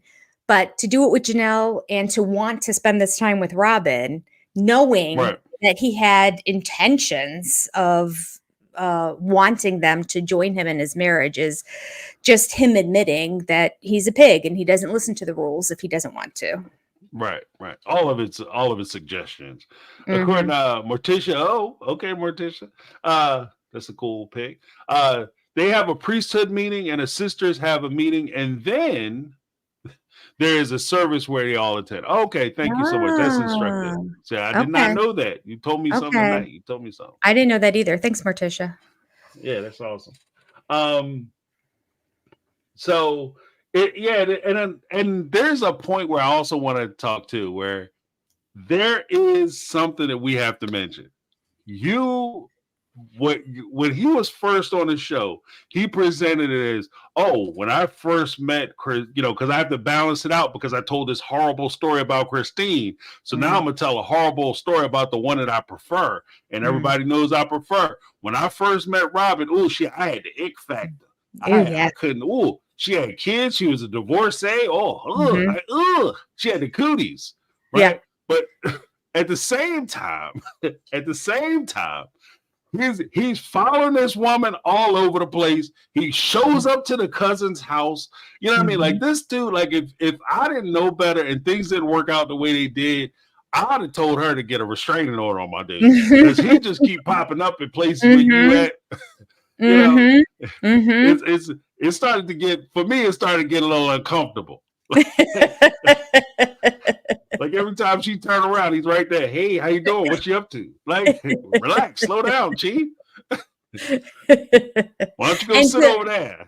to speak to what you just said before in terms of the whole ick factor and ick, oh, she's got kids and all that. Basically, he came right out and said, this woman has baggage. She's got kids, which is like the worst thing that you can say about a woman. I don't know about dating her. She's got baggage. And he thought that was okay to throw out on national television. It Yeah, just it shows was you good to how go. unaware this man is. Like, why would that be a problem? What? Yeah. What? Well, that's no worse than what I said about Christine. Right. We're all even now. I can say horrible things about everybody. Right. You guys are mad about that too? Come on. That's right. But I'm an yeah, equal that was opportunity crazy. creep. Right. I'm a jerk to everybody. Like, Yes. don't you see it? It's okay, because I'm mean to everyone. Just And wait. You'll that find out later that I hadn't slept in Mary's bedroom in 15 years. right. And that's It'll get even better. worse to me. Like, he's sitting there and these little details, for me, is what makes this whole situation kind of worse. Because not only did you sit there excitedly talk to Mary about Robyn, but we also have to keep in mind that at this time, Cody wasn't even engaged in an intimate level, having an intimate relationship with Mary. and you're having full-on conversations about how you're obsessed and excited about having relations with this other woman. You know, that and the fact that he would do that is just extremely callous to me. Like, it's very cold. It's a cold thing to do. Yeah. Yeah. You know. But so Cody excitedly goes down and he has a whole conversation after he talks to Mary. Where is she at? I can't find her. And he runs the services over. He runs over to Reba, the cousin that, you know, Robyn has been newly reunited with because she's been driving 3-4 hours to come see because it's so important. And apparently they must be turning it up at church. They kicking it off. Yeah. Have the band is out of control. So he runs over to her and talks to her about the cousin and, you know, expresses interest in the cousin. And to me, this is what pretty much wrapped it all up for me. When they said the cousin told Robyn to get down, you know, we gotta have this, and I want to talk to her. And let me find it because it's in Is that 72? Yes, 72. Oh, okay, here it is.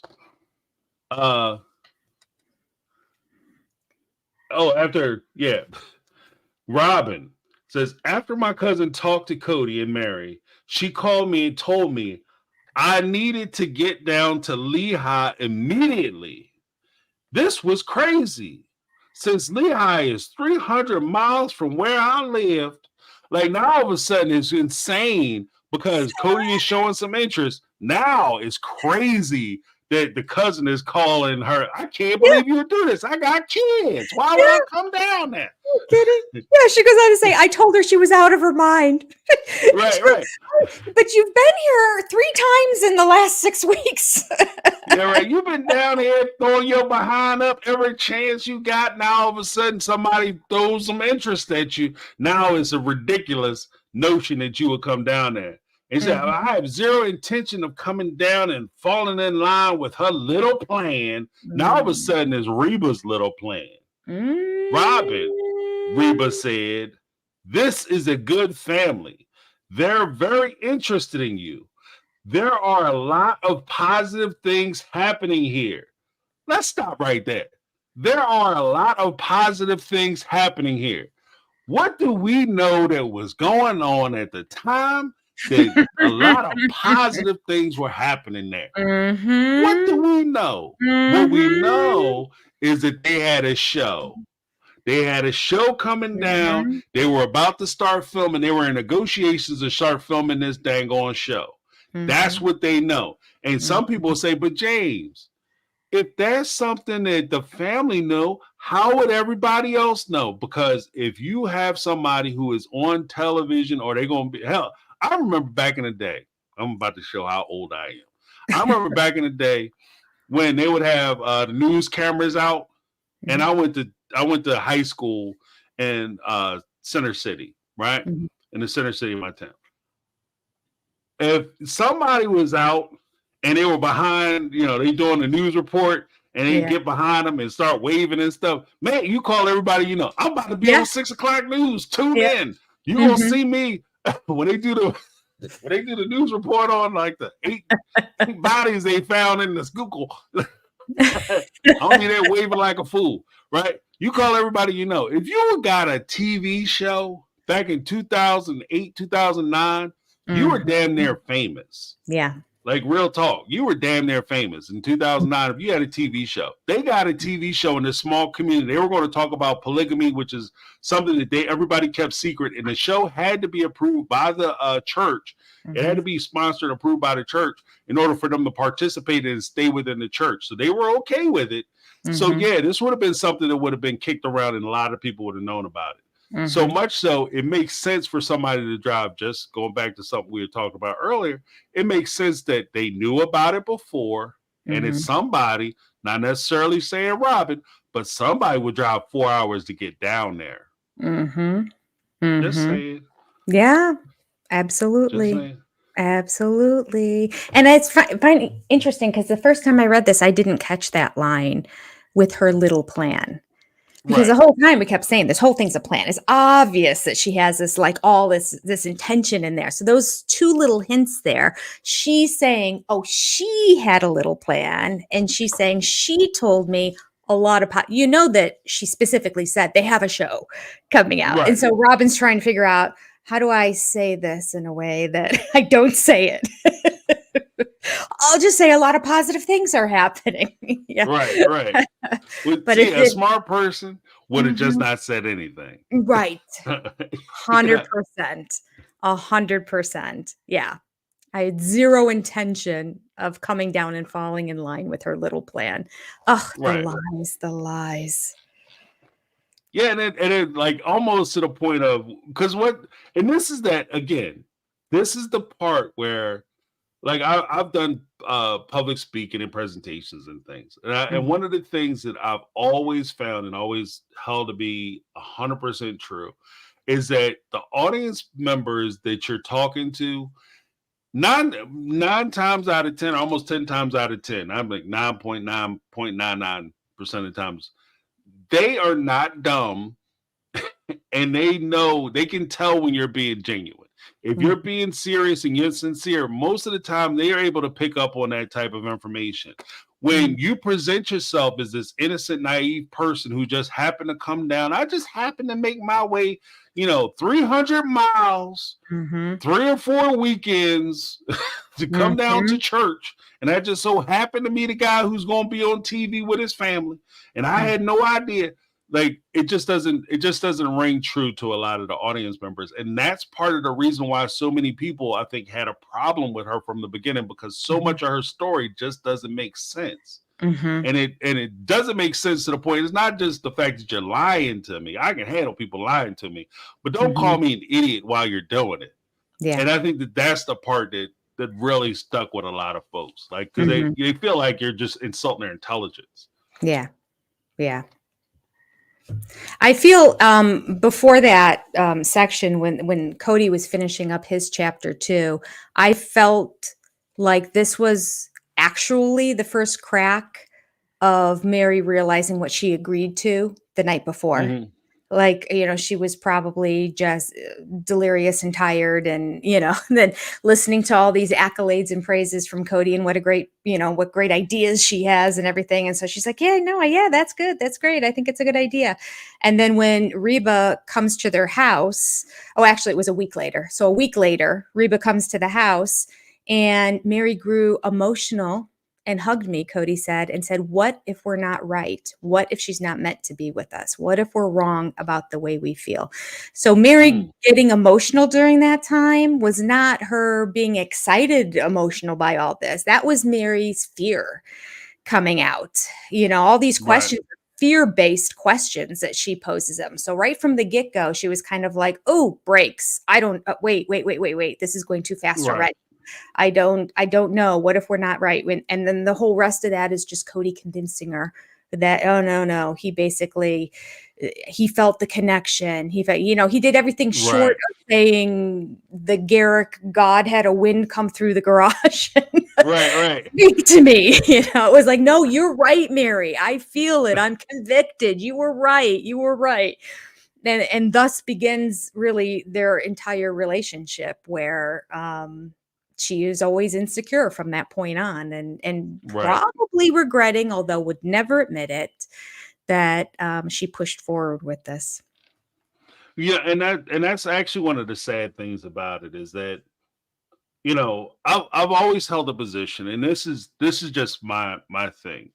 um you should be honest about your position in any relationship you're in. You're like, boundaries create good was it fences make for good neighbors, boundaries Mhm. make for good relationships. Mhm. And if you have those boundaries in place, things that you're willing to participate in and things that you're not willing to participate in, and be Mhm. very clear about it, and Mhm. don't bend on it, because in this particular case, if Mary is part of the polygamous family, as Robin describes, most people in their church only have 2 wives. They don't have 3, 4, 5, 6, 7 wives. They have 2 wives that they deal with, mostly because they can't afford full 5, 6, 7 wives. But they have 2 wives that they deal with, so it's commonplace. You have 3 wives. So already Cody was kind of tipping the scales with too many wives. He was already in that position. Mm-hmm. And Mary is juiced up and she's gassed up into thinking that this is a great idea. And she agrees to it. Mm-hmm. And it's something that you're having problems in your relationship already. And you're agreeing to bring in new people into your relationship that already has problems, is already problematic, which is always a no-go, a bad idea. But she agrees to it. And then when she wants to go back and say, you know what? I thought about it. I considered it.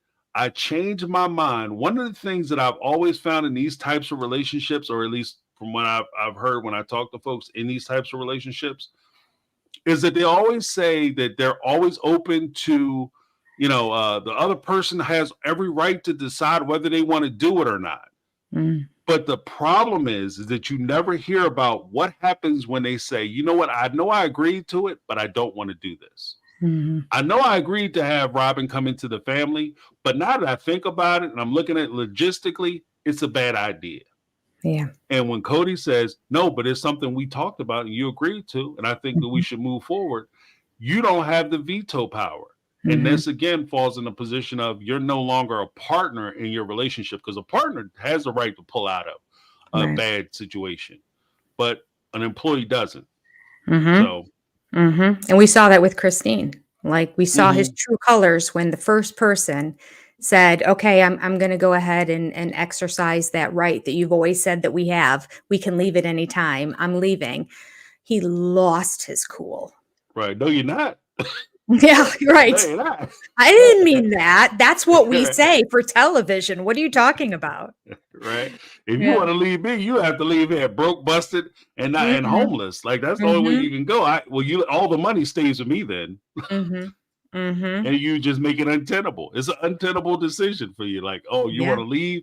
Okay, you can't. You have to leave with nothing. Leave with the rags on your back. That's all. And you have to leave your kids with me. Yeah, he wanted that, didn't he? That was crazy. He wanted 50% custody of Truly, and he hadn't seen her but like 2 times in the last year. No, you don't. Like, you know what?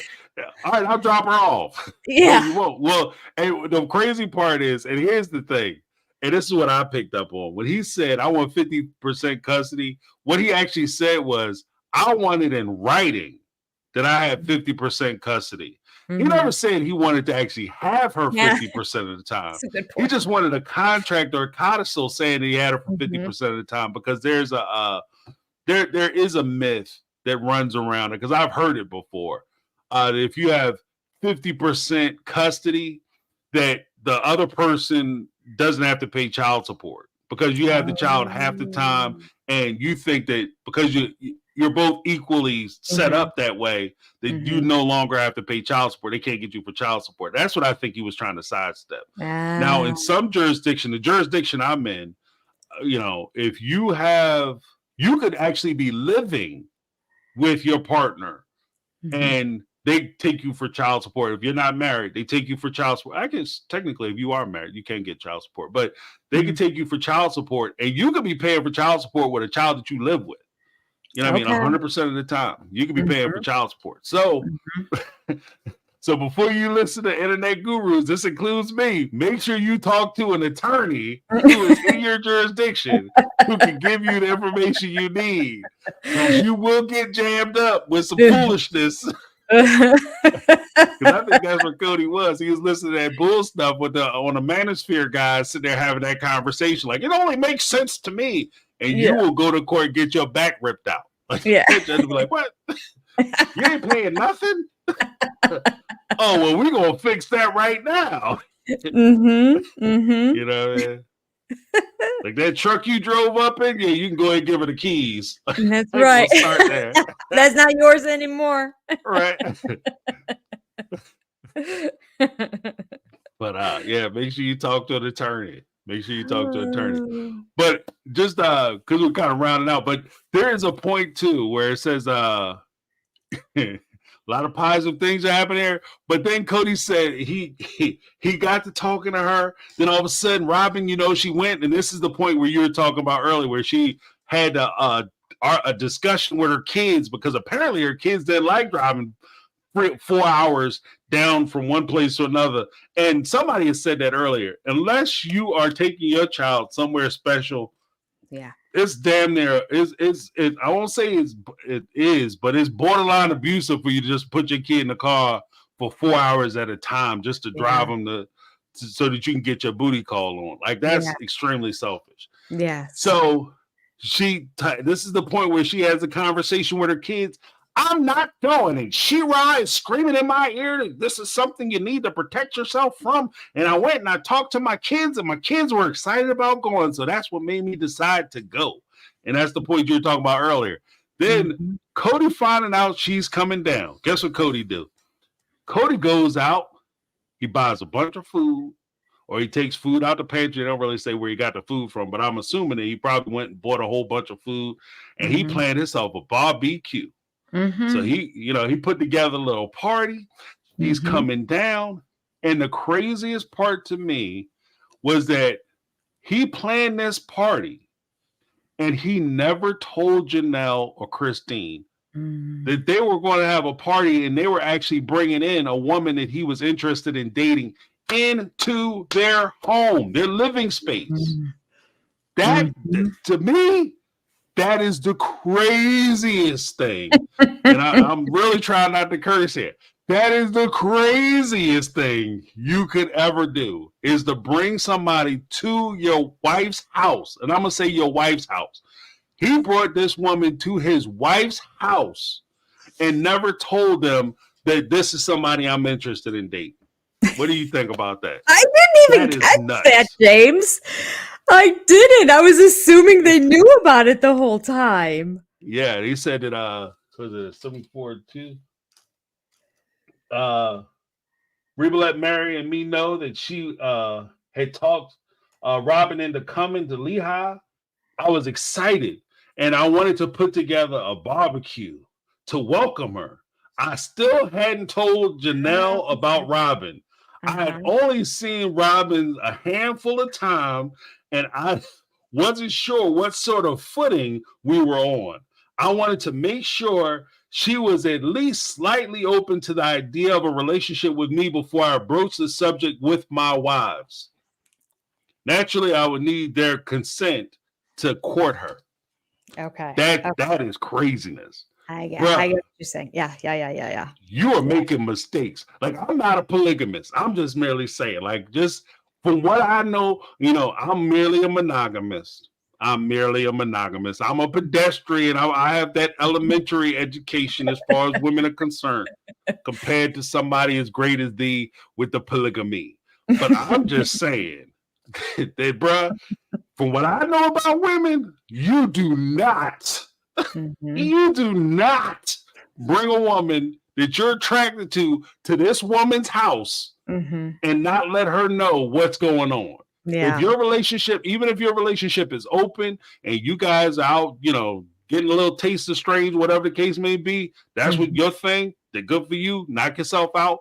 But you let this woman know, because I've always taken a position that in my machinations and my imagination of what this relationship would entail, it would require a next level sense of honesty and forthrightness when you are having this type of relationship. If Robyn is somebody you're even slightly interested in having a relationship with, you should have sat down and had a conversation with your wives and let them know, so they're on point and on guard with everything that you're doing. Like, this isn't something where you're a monogamist and you can't date her anyway, so it doesn't matter whether you like her or not. This is somebody you potentially could marry. So this should have been something that they knew about, especially inviting this woman to their house. No, that's terrible. And then moving forward with that, when he does talk to them and break the news, of course, he chose Janelle first.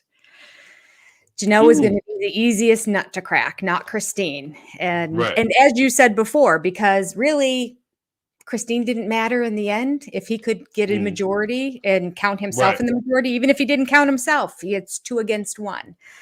And so Christine was going to have to acquiesce and submit and keep sweet if she didn't like what was going down. So yeah, he goes to Janelle first. And Oh, and then Janelle just disappoints. I get so upset you- when I read that. I'm like, what do you mean Yeah. you thought it was okay? What? Well, you know why? Because Janelle, and one of the craziest things is that when Janelle is there, Janelle is playing her position. Yeah. Like, She is. and where I think Yeah. that, like, this is what I mean. You get to know your wives from what I know Mhm. about them, from the way they Mhm. present themselves. Janelle always says one thing. If you ask her to describe herself, what does she say? I'm the logical one. Mhm. So if you can go to her with the logical reason, if Janelle's the logical one, who's the Mhm. emotional one? Christine. Christine. Right. So if I had to choose like who I had to talk to first about, especially about if it's a form of manipulation, and Mhm. I know I might be able to reason my way into a thing, I Yeah. would talk to Janelle first. If it's something where I have to pull on heartstrings and it required for me to pull that emotional card, then Mhm. Christine is the way to go. But Mhm.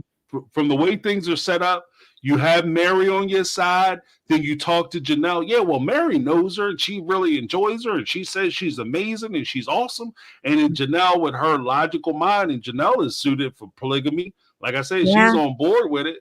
So she's like, okay, we add to the family. I guess we do what we gotta do. All right, Mhm. just all right. Because even Mhm. when they were talking about her coming down, Robyn moving down to Lehigh, Janelle had offered half of her house. Yeah. Like the Lehigh house, she had the 2 levels. She Right. said she could move in. I'll move up top or move down to the bottom, and she could have half the house. The Yeah. logical Yeah. thing, you know. Yeah. And that's when Rob was like, "I ain't moving in with y'all. Are you crazy?" Yeah, that should have been the first red flag there, because Right. originally when Cody presents this, she obviously didn't know Robyn's spending habits or her financial state at that time. She Mhm. just thought, "Oh, this is a lovely woman who that Mary likes, that Cody likes, and yeah, this is part of the faith." And you're right, Janelle was the one that would bring in more sister wives. She was the one that really wanted, ironically, because she wasn't raised in it, but she's the one that really embraced it Right. and was willing to continue on and live it. So yeah, she agreed to all of it. The point that she should have put her foot on the brake was right then when she offered to give half the house to Robyn. And Robyn basically comes out and just says, "No, no, no, this is a new relationship with Cody. We need our own private time." Like, Right. Right. yeah. Oh, thanks for being crude. Well, she said, you know what? I can't possibly move in with a man who's married. Oh I can't be yeah. with a married man. That'd be so scandalous. And then, Mhm. and then in the next conversation, she says, well, I need to have him sleep over in my house as much as possible Mhm. because I Mhm. need to get to know what Mhm. happened. I thought Mhm. you didn't mess with married dudes. What happened? Mhm. Mhm. What had happened was I didn't want to move in with y'all. Yeah. And there was a point too where because Cody actually said something that I thought was interesting. He said that because even talking about like the finances and the money, because thinking about it, Janelle's the logical one. She's Mhm. also the one who was dealing with the money and worried Right. about money and where the money Mhm. was being spent. So when she said that she could move into the house, it wasn't just the fact that she wanted to move in the house because she wanted to be close. It was the idea that she knew how much money they had, and she Mhm. knew Robyn wasn't going to be able to afford to pay for a place, and that the family was going to pay and rent the house around the corner for Robyn, and Mhm. she wanted to make sure the money was tight. Cody says this. Cody says this, and I was actually surprised to read this part that he admitted this. I was very surprised that he admitted this. Mhm. But he had said that David Robyn, this is after he spoke to the elders, and Robyn said she wasn't going, I'm not going to speak to anyone. I'm not talking to nobody. I'm not asking for permission. So she put it all on Cody. Cody had to go talk to the elders in the church. He had to go talk to her father. The father said, I don't want you courting her, but you can get to know her. He spent a lot of time taking the wives and the kids, the 4 hours to go meet and talk with Robyn. And the Mhm. second the father said that you can go ahead and start courting her and you can start dating her, all the wives stayed their butts home and he was on the road by himself 4 hours to go Mhm. see her. But he Mhm. made this admission. He said when the day that Robyn's father called and gave me permission to court Robyn. This is on 81 second. paragraph. The day that Robyn's father called me and gave me permission to court Robyn, my sales career had hit an all-time low because at this time he was selling billboards. Mm-hmm. Or Things trying were to. trying to. That's a good point. Things were so tough that I was considering selling my car. Hey, first of all, bruh, if things are that bad, that should have been the first thing that went. But I guess you don't get rid of the magnet. You know what I mean? Right. Like if you're trying to catch fish, you don't throw the rod out. Mm-hmm. So he said, things were so tough that I was considering selling my car. I didn't have 2 nickels to rub together, but I was still considering courting this amazing woman. I was certain that God was going to find a way for me to bring Robyn into my life. And at that point, once again, I said, that is selfish as hell. Mm-hmm. That's selfish. Mm-hmm. Because if you're sitting there saying that I don't have enough money to date this woman, you're also saying I don't have enough to take care of my wives that I already have. I don't have enough money to take care of my 13 kids. Not forget taking care of this woman and taking care of her 3 kids that she's bringing from a previous relationship. Nothing wrong with that. It is what it is, especially as you start to get older. And if you out there in the dating field, that's just the reality. People gonna have history. So you have to get over that. So I understand that. But at the same time, if I can't take care of my responsibilities, I'm not going out looking for additional responsibilities. Yeah. You know what I mean? More people that I need to take care of and be there for. I got to be there for the ones that I made before I'm out there trying to take care of somebody else's children. And that's one of the things that I had heard. And it's extremely, like for me, that was extremely selfish, especially if you know that she's going to be reliant on you. You know, for you to continually, you know, even ask. Like you knew what your money looked like before you asked the daddy for permission. Right. You checked your bank account. You knew you was going and you was swiping your card at the register, and you swipe your card and be like, please let it go through. Yeah. Sweating. Sweating bullets. As soon as the cashier say something, you be like, huh? What you say? Oh, you're okay. Yeah, that's totally Cody in a nutshell there, right? And I think it's also because he was so poor with the other wives for so long that he didn't think anything of it. Like, let's just throw one more in. It doesn't matter. It's going to be better for me. You know, I've got her now. So, and I'm used to not having any money and God will provide. It'll be fine. But there's also another thing. I had heard this through the grapevine and I don't know it to be true. So this is just speculation based on what other people said. But I had heard that the show was not as interested in going forward without the Robyn piece. That's what made it sensational. And that's what made it this kind of okay. And maybe they even met Robyn and knew, well, this is gonna be really good. We have to have Robyn as part of this. So are you kidding me? Yeah. Which would then be in the back of their minds, okay, the money's coming. Now, there's no guarantee of season 2, of course, but not that Cody ever had foresight. Like he can't see the forest for the trees for the like. I mean, look at the move to Vegas and how everything was like going. And then finally they settle down. Then they go and they move to Flagstaff. And that's like he just makes dumb decisions and doesn't really think through things. And this would be one of those. He's just leading with the wrong head here. And he's like, I want her in the family. So according to TLC, if we're going to do this show, we need to have her as a part of it. And I want her anyway. And you all like her, right? And so then it kind of got pushed forward in that regard. And so then he was kind of justified. So it's possible that the book left out the conversation where he shared with her stepdad, we got money coming in. That, you know, like things aren't really good right now, but the money's going to coming in. And that's probably also how he convinced Janelle to get on board with it and not insist that she sleep in the lower half or the top half of the house. That we've got, you know, here's the contract, here are the dollars that are coming. And so, if it doesn't work out and we become poor again, then she will move in because we'll have no other choice. But like right now, let's let her keep separate. So I don't know. I don't know that to be true, but it makes sense. Like I could see it both ways because he's an idiot.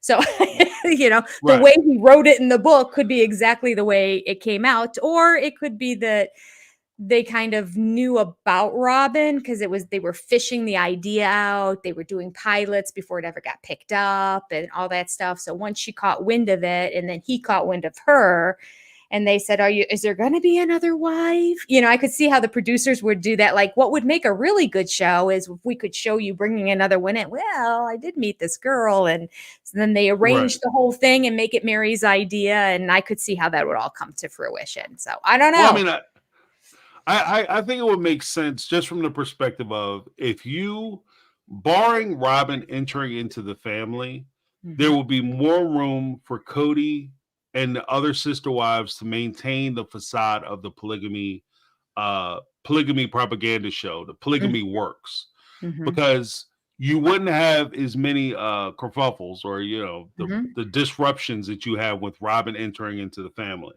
Yeah.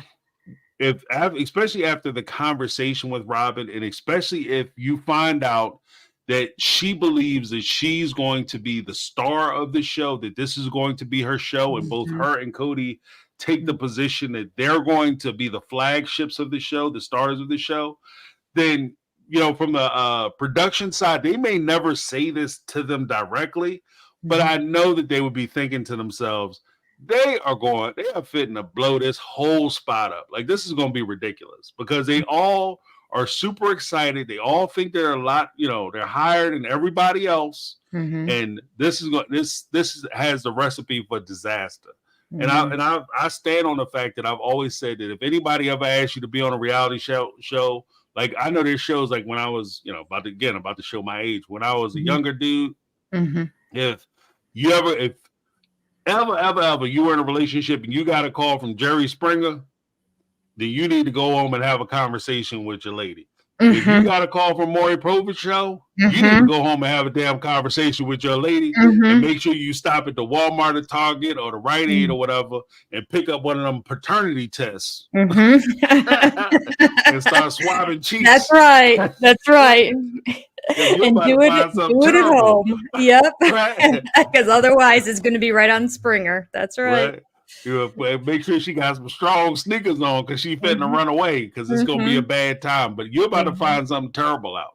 So them looking at it from the production side, I can see that. I'll even take it a step further. I can see a scenario where the production team at TLC says, look, we'll split the rent with you. We'll help you pay the rent to get her down there because we think with her, that creates enough animosity and enough tension in the situation where we could have a reality show. I could see that. I mean, again, I can't prove anything. Right. And this is just operating off of speculation. So, But they're just, that would be brilliant on their part, right? Because there has to be a villain in these shows. There has to be somebody that everybody doesn't like, everything is, for the most part. Brady and that whole My Five Wives, everything seemed benign there, and I enjoyed the show. So, to me, that was fine. So, but in general, and especially with the way TLC's programming has gone and the type of programming that they put out, there's a formula to it, and that is that there is going to be the person, and generally, and a lot of these shows go that way as well. There has to be the villain that everybody hates, and some people intentionally play that role. They'll sign me up for Real Housewives or whatever, and I'll be mean to everybody. I don't care. I want the paycheck. And I want my social media platform to blow up, and I'll deal with the ramifications later and tell everybody I'm really not that bad, and I'll go on another show and people will see that I'm a nice person. So, I can definitely see them looking at the family and the persona that they put out, where everything is sunshine and roses, and going, I don't know how we're going to get this, because originally, like going back to the Mormonism Live interview, they asked Cody to well, what if this kid argues about that, or what, they tried to create situations that he's like, well, they would never do that. That's not, we're not doing that. That's not going to go this way. So production, that's their job, is to make sensational television. So Right. right away, probably even before meeting Robyn, if they heard that there was somebody who was 10 years younger than the oldest wife, and it had been 14 years since they had a wife, they had to know it was going to upset the apple Yeah, cart, it's gonna no be matter problems. what she was like, no matter how much they really liked her.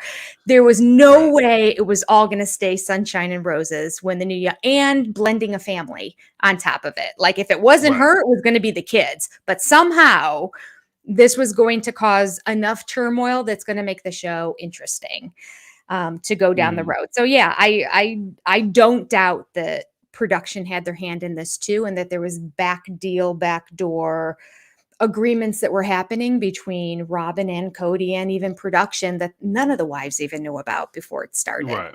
Don't doubt it at Right. all. Oh, big shout out to Kathy Mosley with Hey, the Kathy. $1 super chat. Thank you, Kathy. Appreciate you.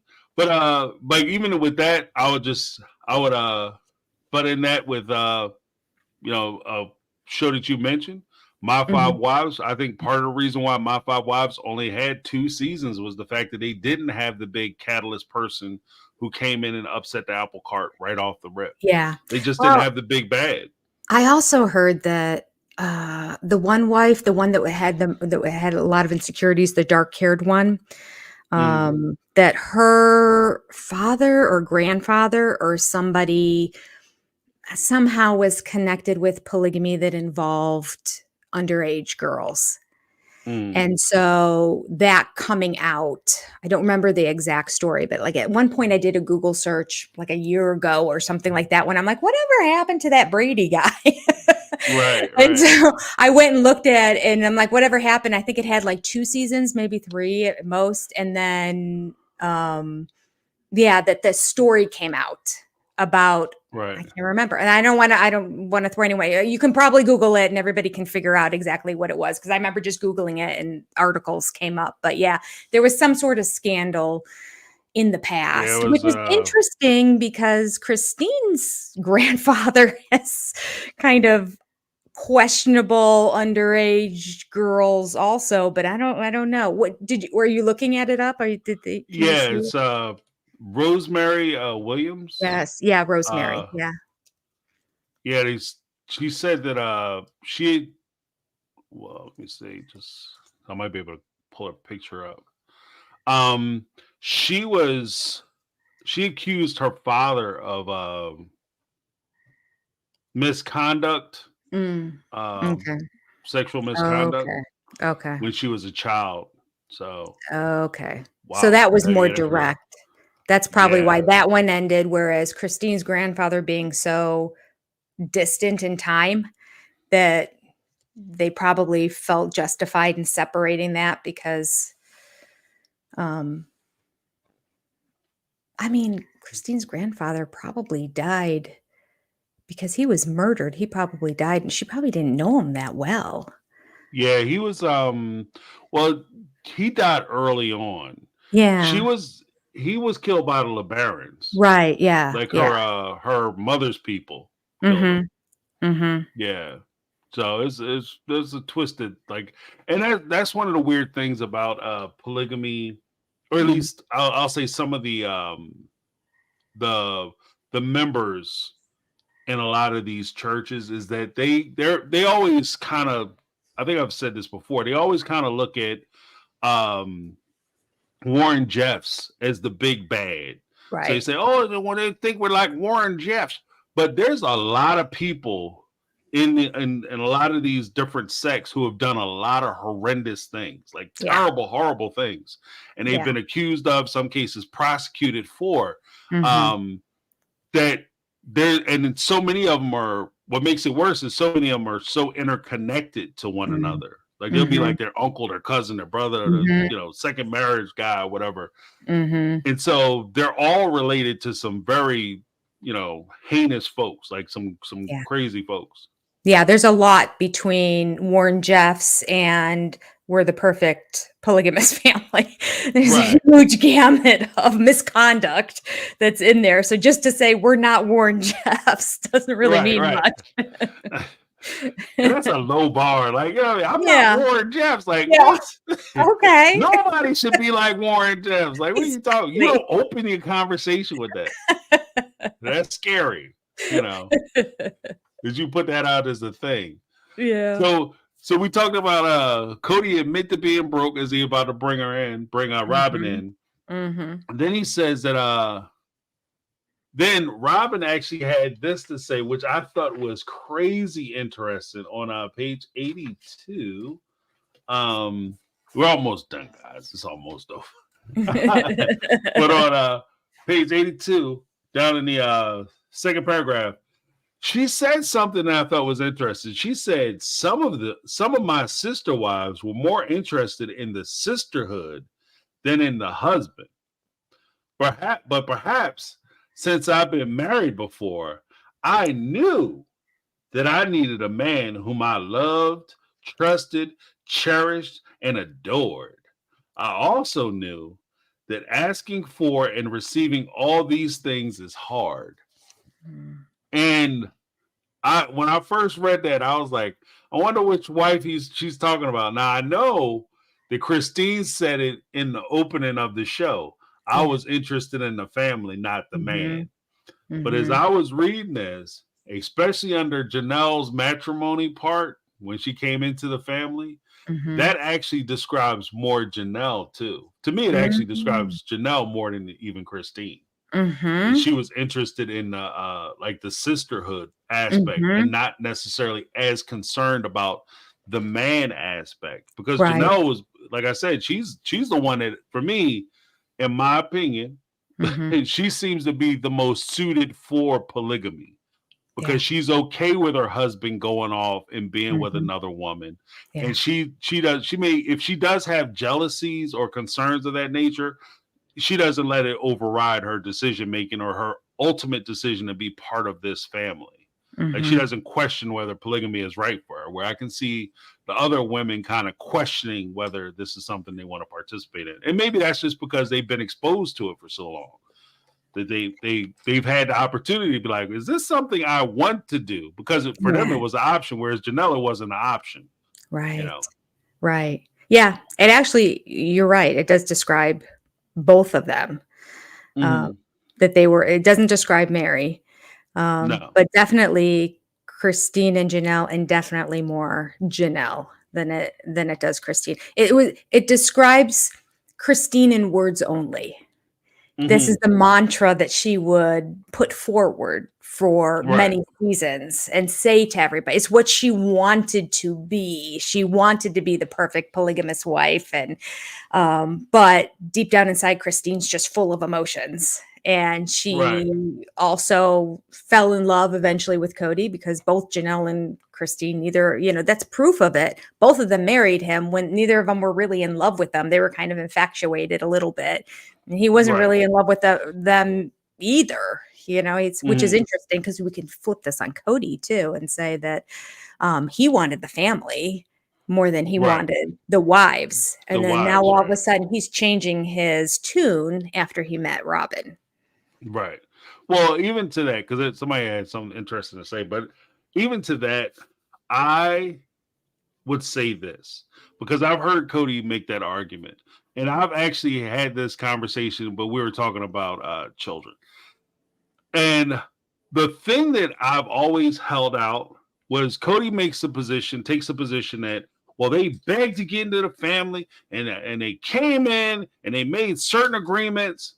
Well, it was up to you, as if you want to take the position, especially as the grand leader or whatever, it's up to you to make sure that you safeguard the family. It's your role to make sure you make good decisions on who you want to be with. When I had this conversation when it came to kids, my baby mama is crazy, and she this, that, and the other. At the end, Happy Mother's Day. But at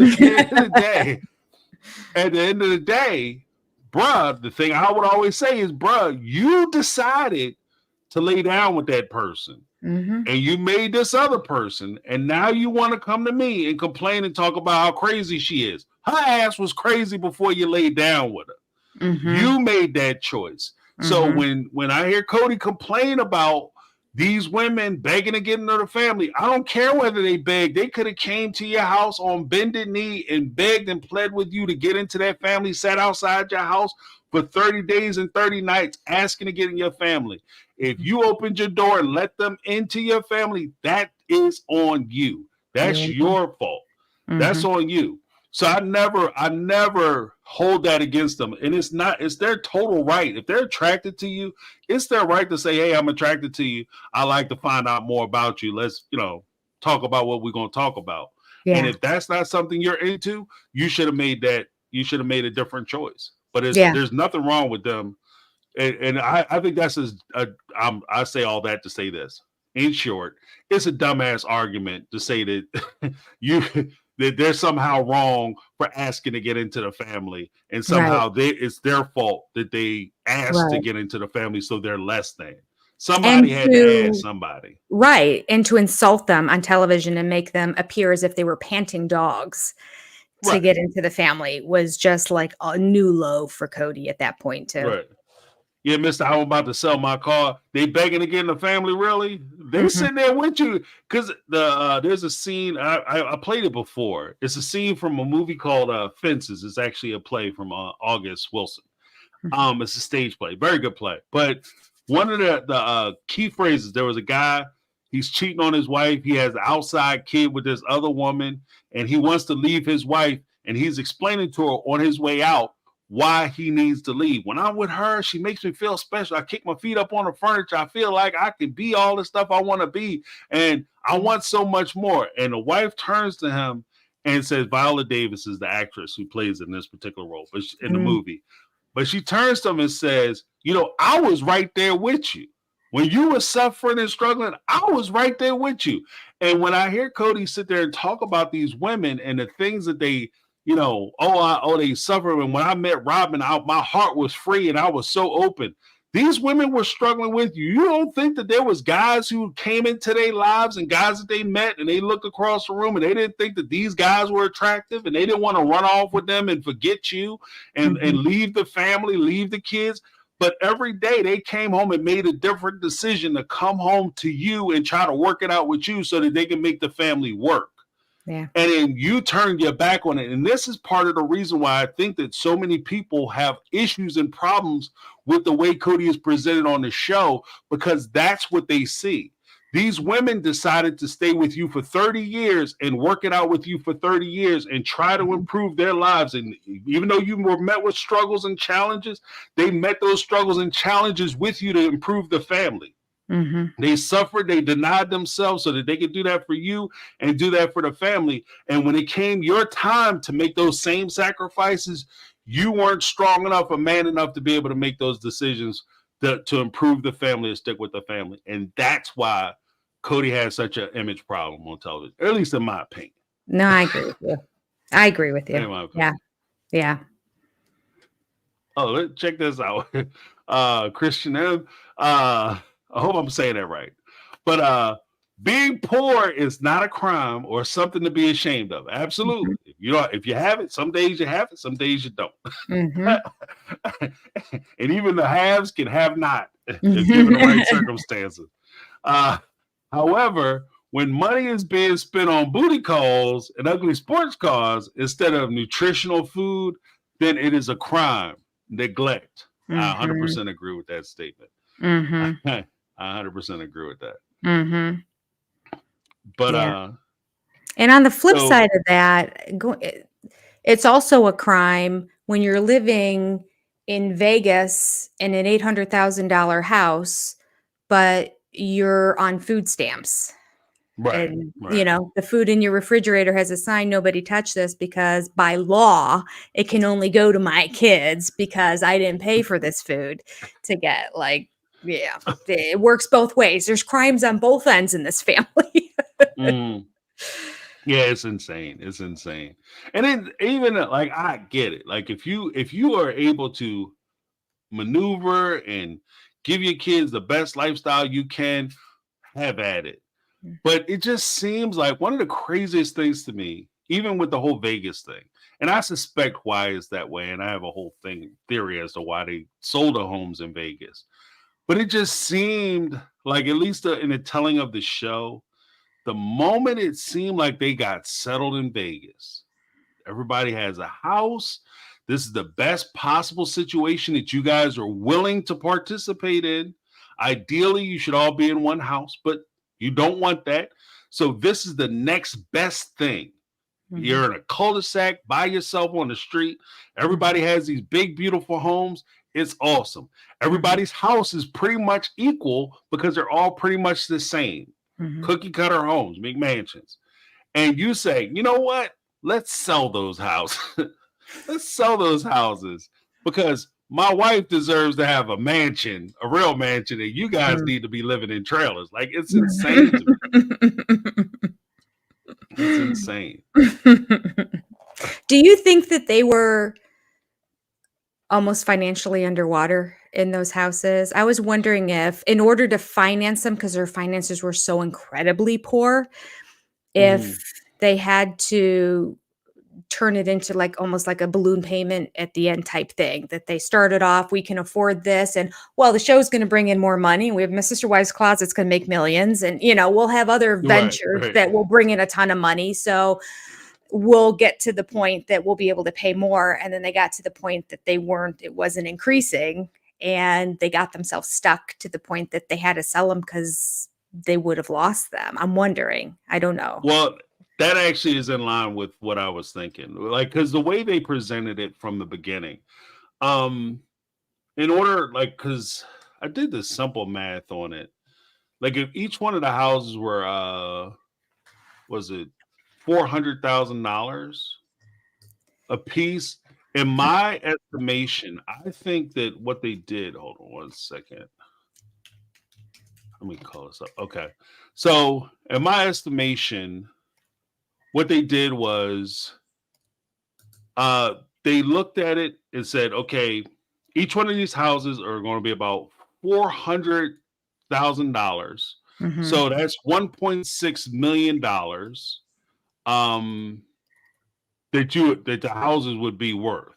Like, so you guys are, and I know that they have 1.6 million just laying around the crib that's chilling on it. So you're sitting there with $1.6 million. You got to put down, in order for you to qualify for most conventional loans, you got to put down at least 10 to 15%. Mhm. If you want to put it down so you don't have to pay the PMI or the Right. mortgage insurance, that's at Mhm. least 20%.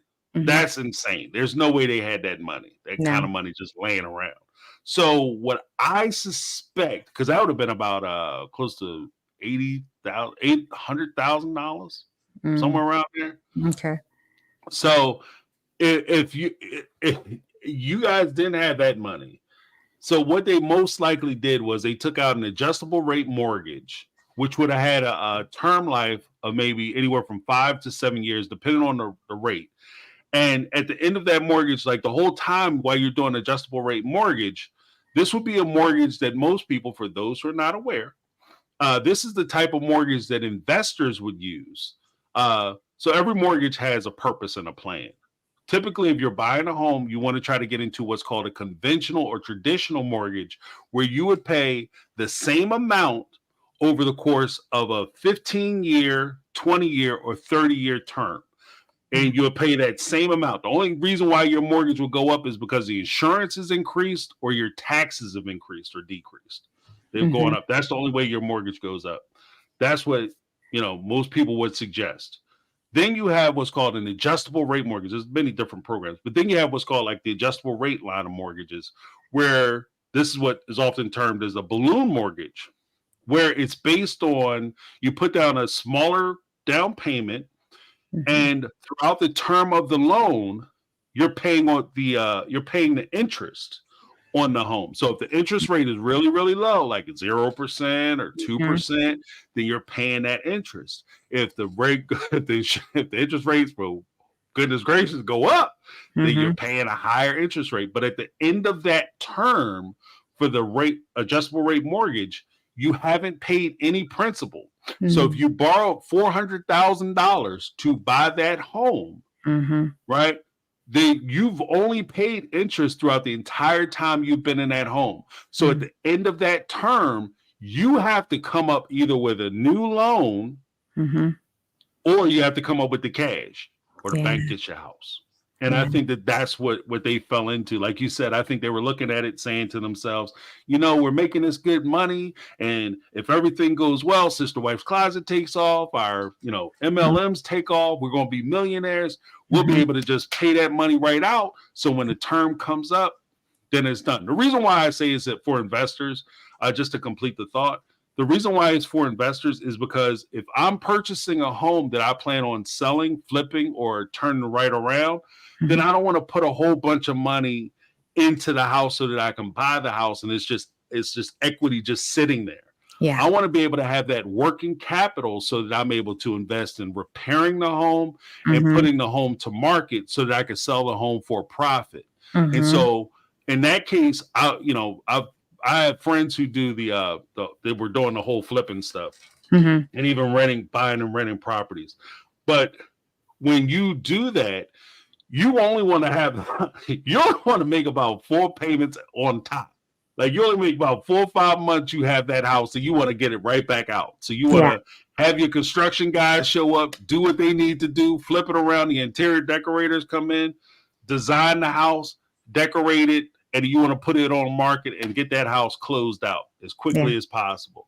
You do not want to sit there. You do not want to go 5 years paying for this house at all. So that's the reason why those mortgages tend to work. But yeah, it's just a bad idea. But that's what I think happened. And at the end of that, what happens is if you have any equity in the home, like for instance, they bought the houses for $400,000, then they turn around if they're able to sell the houses for just even numbers, $400,000, they bought the homes. If they were able to sell the homes for $800,000, then they'll walk away with $400,000 profit that they could purchase another home with. And that's where I think that money came from.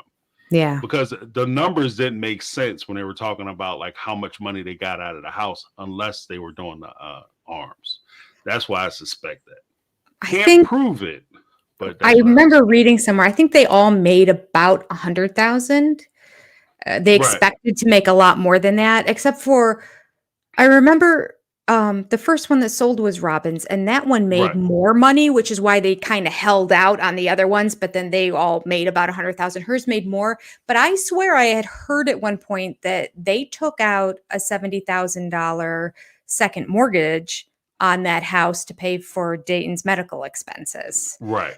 So, and who knows how many other, like I'm not into doing the whole deep dive on all of that, but there's no telling how many times a refinance or a second mortgage was put on one or the other one. So they may not have walked away with that $100,000 off of the houses when they sold either. Yeah, well, I'd like to know. Because there was one point where, let me just give Lizzie B a shout out. Lizzie B with a $5 super chat. Christine's house, Janelle's house, Robyn's McMansion, 7 bedrooms, and she refused to work. Inequality at its best. Yeah, that's true, Lizzie. Thank you, Lizzie B. It's so true. So true. Just to add up. But the thing was, there was a point, and the reason what got me thinking about like the equity and all that in the homes as far as like the second mortgages is because when Mary had talked about purchasing Lizzie's the Lizzie's Inn or whatever, that place she bought, Cody had made the suggestion of her taking out a second mortgage and using equity from the home to purchase that property.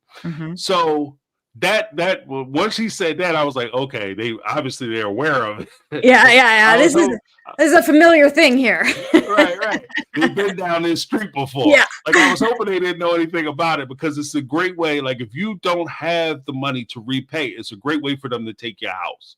Yeah. Like at the end of the day, I look at everything from a perspective of they're trying to come and get your. I'm sorry, I almost cussed, but they're trying to get your house. They coming to get your house. I almost went French on you, but they're trying to get your house. And it's if you don't have the money to pay your equity, because the same way your mortgage is tied to, like if you don't pay your mortgage, they can foreclose on your property. If you have a second mortgage or equity loan on your property and you don't repay that equity loan, they can come and take your house. Now, granted, they'll have to work it out with the person in first position, which would be the first person you have the mortgage with, but they still have the right to be able to foreclose on your home. And that's where it gets kind of sticky. And like you said, with Dayton's medical bills, that would be something that they would take out money for. And if you recall, when they sold the houses, or Cody was doing a presentation in Arizona, I know we're a little far afield, but when Cody was doing a presentation about Arizona, what was the one thing you say? Where we go one, we go all, like the whole QAnon thing. Where we go one, we go all. And he kept saying that. And I think that part of the reason, again, this is my speculation, just what I'm putting together, disclaimer, what I took from that was, if they didn't sell those homes and they didn't do that right away, the way they were talking about doing, and move to Arizona because they had to sell them homes, Robyn couldn't afford to stay there. So if she couldn't afford to stay there, it was going to be a stranger living in her house because she had to sell her house. I think Robyn had to sell her home. And that's why they decided to all came down to the agreement that they would have to sell the houses and they would go somewhere else. You know what I mean? Because otherwise, that move, between the move and the sale of the homes at the time, made 0 sense. Right. The fact that they were rushing to sell the houses and flip them and get them on the market as quickly as they did made 0 sense. The time that they put them on, like what Janelle said, was eternally true. Like, you never, ever, ever, if you can prevent it, try to put your home up for sale in September and October, because you're right around the corner from the holidays, and which nobody is, people aren't going out Christmas shopping looking at houses. Two, most people who are in those size homes, I'm sorry, I'm going long-winded on this, but most of the people who have those size homes also have families. Those are family style homes. And if somebody has family, they have kids. If they have kids, their kids are in school. If their kids are in school, they're not trying to purchase a home in December and then ride that mortgage out for 6 months. And wait for their kid to get out in June. They'll start looking usually around springtime to purchase a home so that way they can hit closing around summer when the kids get out of school. And that'll be the earliest you can put a house up. Yeah. That's my thoughts. Yeah. No, those are absolute thoughts. When we were moving and we had kids, that was always our thought too. Like, well, we're not moving this year because we didn't find what we wanted, before the time that would happen over the summer. And you're not going to in my philosophy, and my husband's philosophy is, we're not upsetting the apple cart. We're not pulling the kids out in the middle of a school year and making them go to another school. It's enough if you're going to switch school districts in general. It's a change for kids, but certainly it's not going to happen during a school year. So, which is why I could never get on board with Cody wanting to constantly move and then obviously not taking his kids into consideration with it. Where we go one, we go all, and it doesn't matter. And not letting, even if they had arrangements, the whole then Leon situation where Leon wanted to stay and Leon had people to stay with and just wanted to complete the year. I could never keep my kid from doing that. I'd be like, okay, you stay with Aunt so-and-so and I'm going to come visit you often, but we have to move. But I understand, like there was no individuality of the kids and seeing their needs. It was where we go one, we go all. What Cody wants to do, everyone will follow. That's how it is. Right. I'm going to lead and they will follow. And that's one of the things that actually is, like for me and my approach to parenting, that was one of the things that really bothered me about the entire situation, was not just the issue with Leon crying to stay because she felt like she was being uprooted, because again, she wasn't just going to a private school. It wasn't just the fact that you were taken out of school. She was going to a school that she felt comfortable with, that was a private school that dealt with people who are in similar situations. And you tore out of that school. Then Hunter, you tore him out of his school.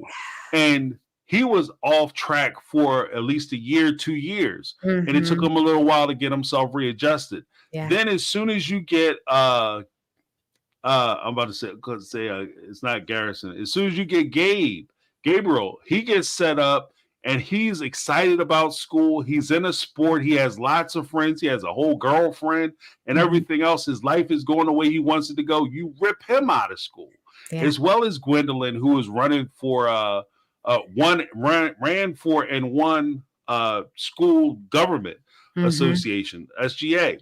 She was in school. She got a position she wanted. Her life was moving the way she wanted it to. And you just decided that, hey, you know what? It tickles my fancy to leave. And you don't take any of them into consideration. And, oh, well, they just have to come. That's just, I mean, it's rough. I understand. If you do what you got to do, if you have to move, it's something you financially have to do. It is what it is. But just to decide to do it the way they presented on the show, it was a little rough to watch. Yeah, it was. At least for me. Yeah, me too.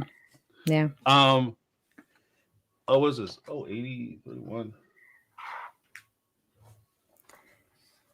Oh, yeah. This is something I wanted to touch on too. There was a point where I want to thank everybody for hanging out with us too. This is the last point I have. I don't know if you have another point, Jenny, but I want to thank everybody for hanging out with us, especially on the earlier time. I know I kind of dropped the ball with the late notice, but again, for those who are not aware, or maybe you weren't here when I first started, I will be on tomorrow with the Sister Lives, but then next Tuesday, starting Tuesday, I'll roll out the time that I'll be doing. I'll be doing a daily live for about an hour, hour and a half, and I'll be pulling people up. So we'll have a good time with that. But that's awesome.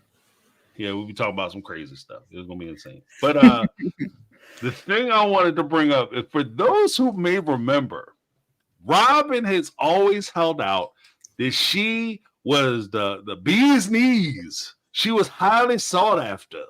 She was highly requested. Yeah. She was like a hit Drake record at the club. Highly requested. I don't know. I'm guessing. But I ain't been to the club, but I don't know how long. But so Cody had said that talking about competition, he said I had been planning to ask Robyn to marry me on her birthday, but I jumped the gun because, Cody. Because Cody. Jumped the gun. A few days before her birthday, she told me that an older and esteemed man in our faith had called to inquire about courting her. This was a shock to my system. I was devastated.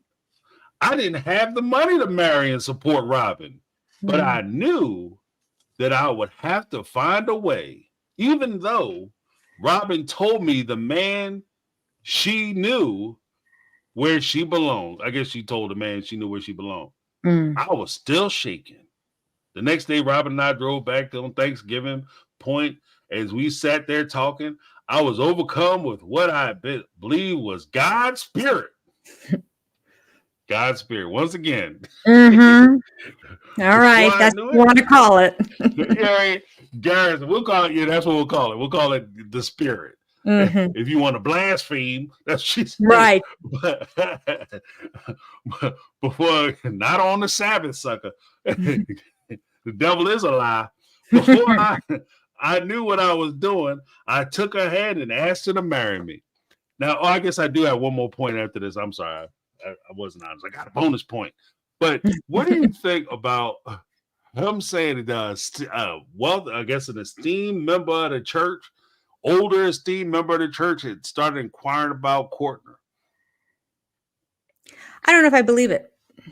Yeah, I'm in that. I don't even know. I don't know. I feel like Robyn didn't want him to drag his feet anymore. The show's moving forward. She needed to get on it. And so the best way to do that is to put out this no name.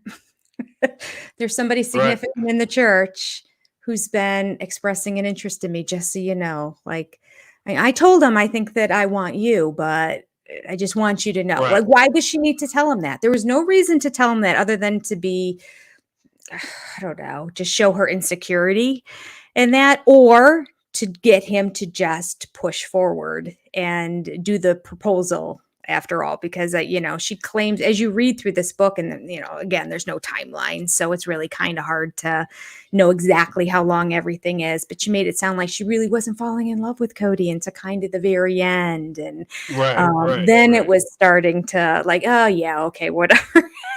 I give in. Yeah, she said actually she wasn't in love with Cody until she saw him she even came over to the barbecue. It was at the barbecue. She comes over to the barbecue. She walks in. Cody's all excited. He said he's there flipping burgers, trying to look like the manly man. Look, I'm working the grill. And she comes in. He sees her. He looks at her and thinks she's about to give him the big, hi, Cody. And she just walks past him and kind of blows him off a little bit and said it shook him.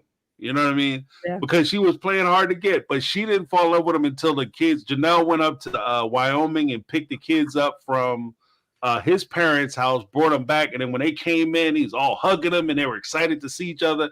And that's when she said she fell in love with Cody. When she saw him with the family, because the family is so important to her. But I'm a little torn because on one side, I completely agree with you, because it's just such a weird thing that if you're dating somebody that you're interested in, that you would say to them, oh yeah, by the way, this other guy keeps asking me out. Like, it's just a weird play. Yeah. And the other part of it is something that he said. I knew what I was, when he said that I was shook. It was a shock to my system. I was devastated. I didn't have the money to marry and support Robyn, but I knew I would have to find a way. That's the result of, like you said, if she's playing him, that's what she's got her way. Right. So that's what I was trying to do. Mission accomplished. The only reason why I would say that I'm on the other side of it too, and it's just a toe. It's not the whole leg. It's just a toe. The only reason I say that is because in a lot of these circumstances and situations, not necessarily just point to this particular church, but in a lot of these situations where it's a male-dominated system or institution, and they pretend like the women have choices or decisions when it comes to a lot of the pairings and matching ups that happen, there's a lot of damn creeps. And these creeps see a young woman. I only call her a girl. She's a grown-ass woman. See this young woman, have kids, and maybe I can manipulate, and she kind of strike my fancy. Some of these creeps might very well have looked at her and said, I want to get to know her. So there might have been one or two people, especially like, oh, I'm not related to her. Amazing. How can that be? I thought I knew everybody in the church. So she was like, whoa, pickings, you know what I mean? Because she married into the polygamy, her mom was brought into it. So technically she wasn't related to anybody. So she would have been like, kind of that chef's kiss starting out. Yeah. I mean, it's possible, James. That it makes sense too. It could go either way. Right. But that's the only reason I said it. Now, I do think that it could be both, though. I'm not even going to pretend like it couldn't be both. Like, both things are not mutually exclusive. Right. So both things could very well be true. The last point I wanted to make, and if you have anything that you wanted to say or demonstrate, before I get to that, Passing for Normal. Okay, I love the name. Passing for Normal. $2 super chat. Shira later, J&J. Okay. Shira, the battleground. Shira. Right. The last point I wanted to make was this last section. This is the last paragraph. Thank you so much, Passing for Normal. Awesomeness. Thank you for Passing for Normal. Right. Says, when Christine and I got engaged, she told me she wouldn't kiss me until we were at the altar. After we were married, she realized, she said she had made a mistake and made me promise that if I married again, I'd kiss my next wife before we said our vows. So I took Robyn's face in my hands and I kissed her. Robyn leaped out of the car and she jumped into my arms. This happened on September 26th. We wouldn't get married for 6 months. Now, I'm going to say right now, that's a damn lie because that's not what was said in the show. That's exactly the opposite of what Christine said on the show. She said on the show, I was offended and she was mad and hurt that she found out that Cody and Robyn had sealed their engagement with a kiss. She said it hurt her. Now, that don't sound to me like somebody who said they made a mistake. Right. She said she felt like Christine, that she had basically, Cody had cheated on her. Yeah. You know? Yeah. Yeah. I remember that. She was very hurt by that. And I'm like, yeah, because we were all hurt by it.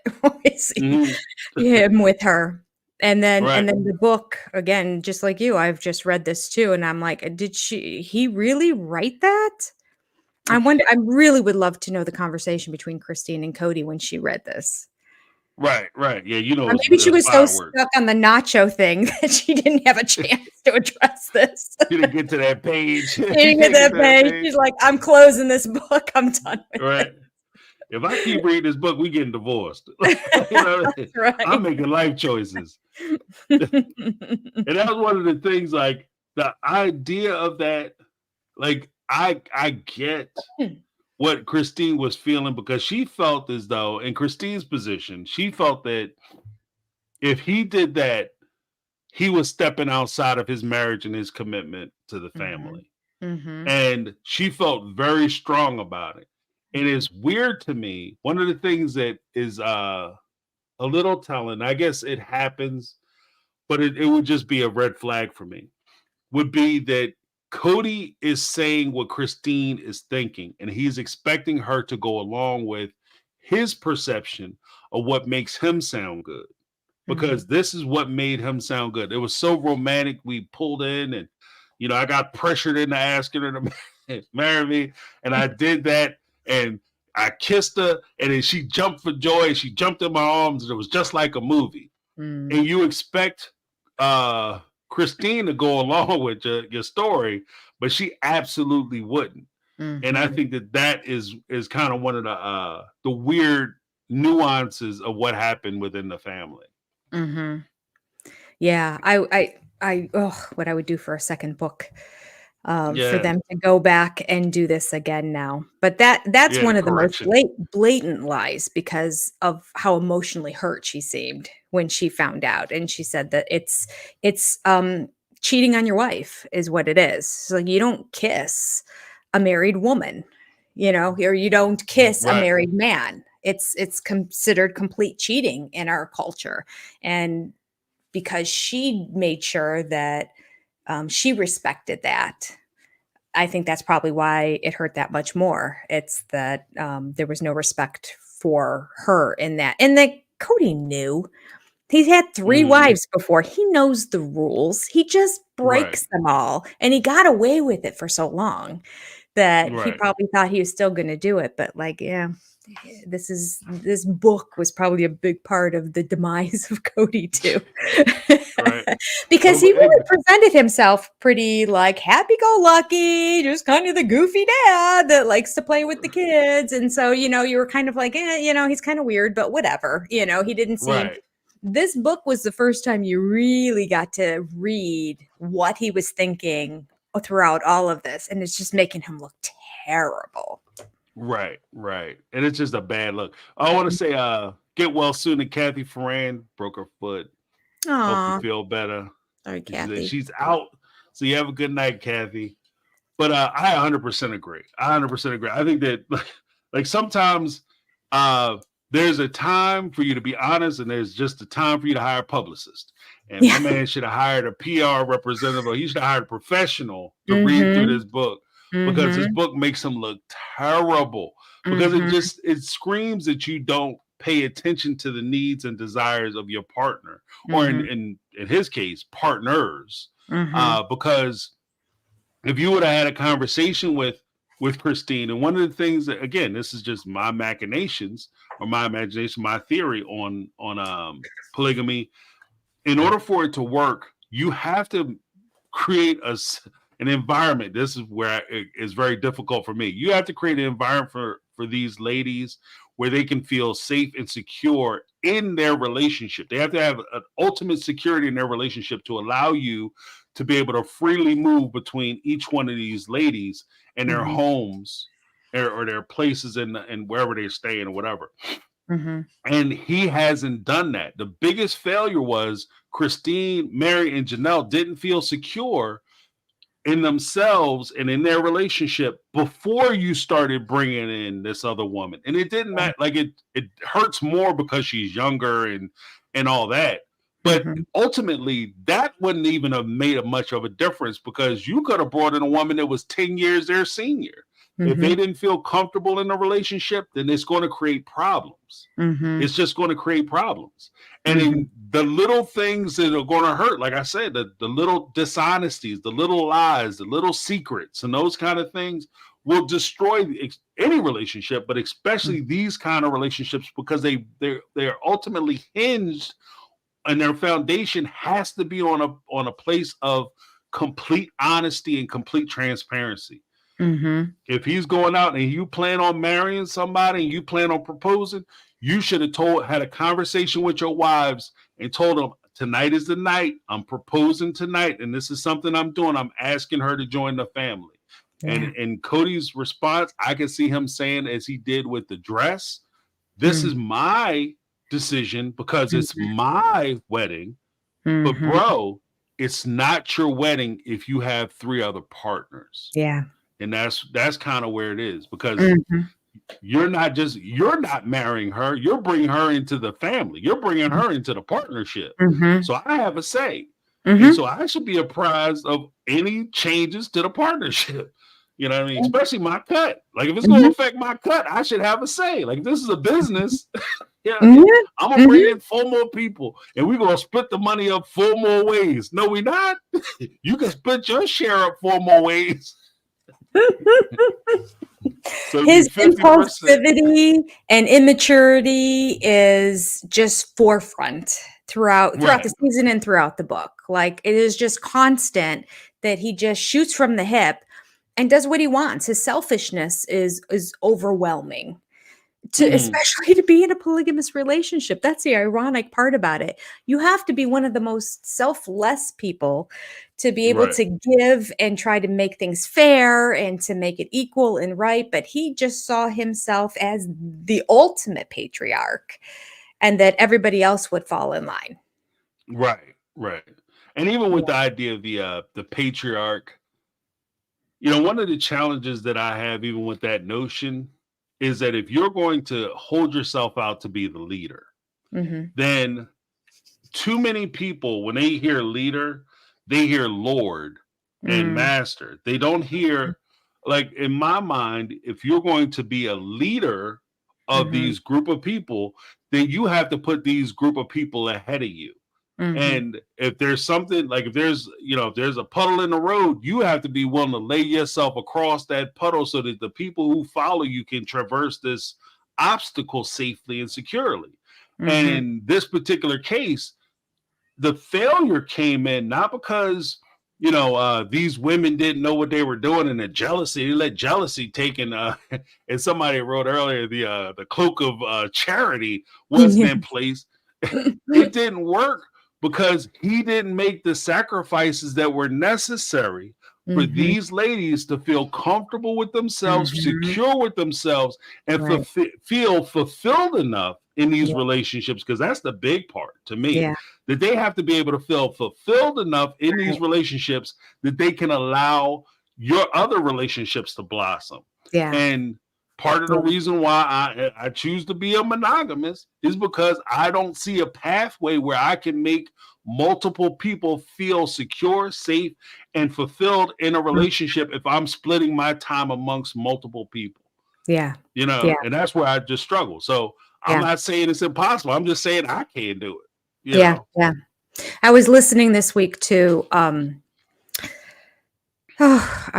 I'm not even sure what the name of their channel is, but they're a married couple that are ex-polygamists. Well, no, she's ex-LDS and he's ex-fundamentalist polygamist. And they were talking, and it was interesting to listen to their perspective of it. They're out now, and not in the, he's not a fundamentalist anymore.